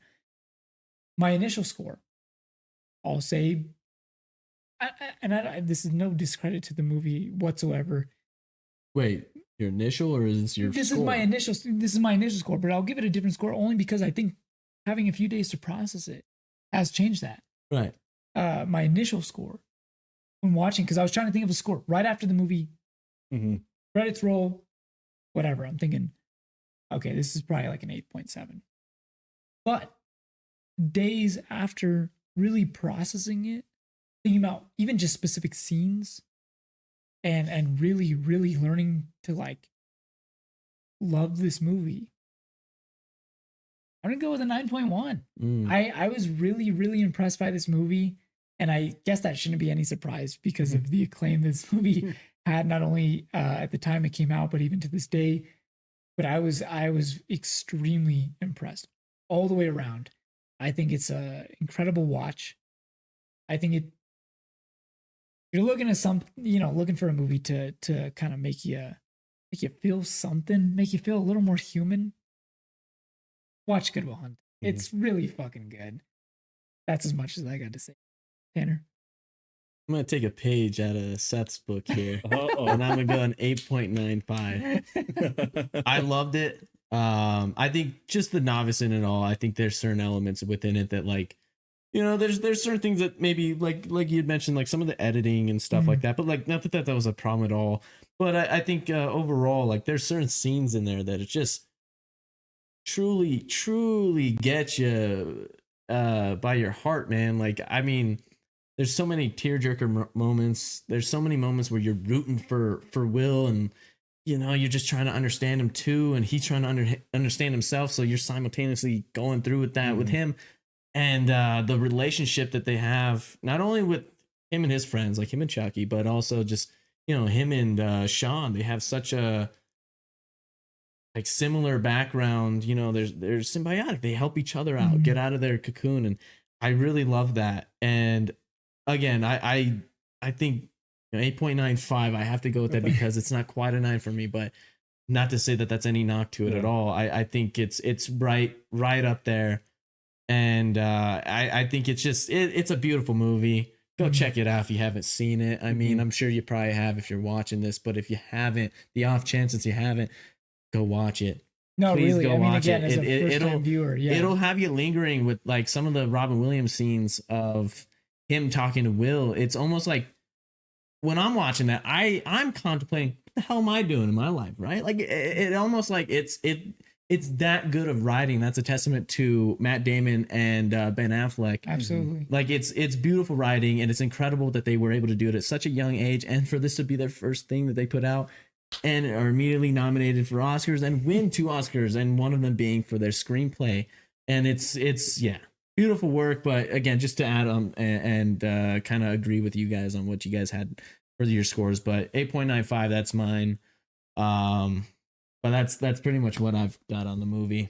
Fantastic take. Yeah. I love that.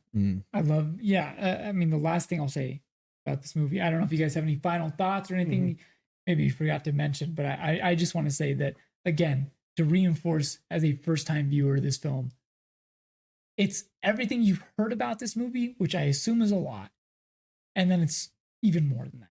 I really do think this movie is stuck with me more than plenty of movies that I've watched recently. Even I think this movie, it's incredibly moving.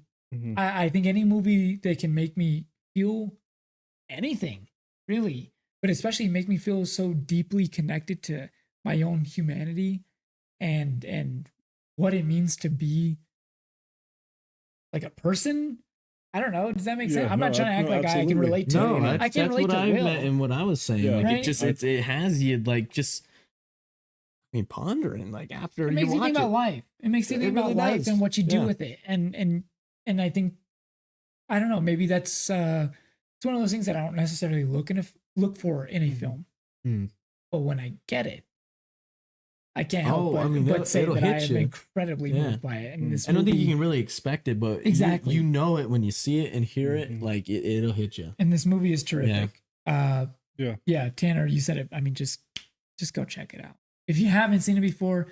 But if you have seen it before, let us know what you think about, maybe our take on the film.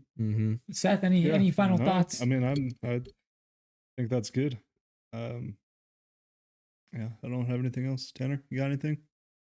No, I just love, again, I want to shout out to Minnie Driver. She puts on, not only with the rest of the cast, but I think she deserves that nomination. Okay. Shout out. Yeah, she's like, her fantastic. crying scenes, like everything about it, like she just, oh my God, it made me like feel that way too. It's like, damn you, Will, Yeah. No, shout out Minnie Driver. Moving. Okay. Yeah. Right on. Great film. If you're single, Tanner is also. Maybe that's why he was so moved by it. Yeah. Great conversation about a even better movie. I guess that'll do it for episode 2 of Backseat Filmmaking. Yeah. Seth, take us away. Thanks for joining us and bearing with us. Mr. Dean Norris, take us out of here. Hey, fans and subscribers of Backseat Filmmaking. Thank you, viewers, for watching. You need to like, subscribe, comment, And generally, don't break bad on the comments, all right? Because I'm going to like kick your butt, all right? You don't want the DE after your ass. So do all that and support Backseat Filmmaking.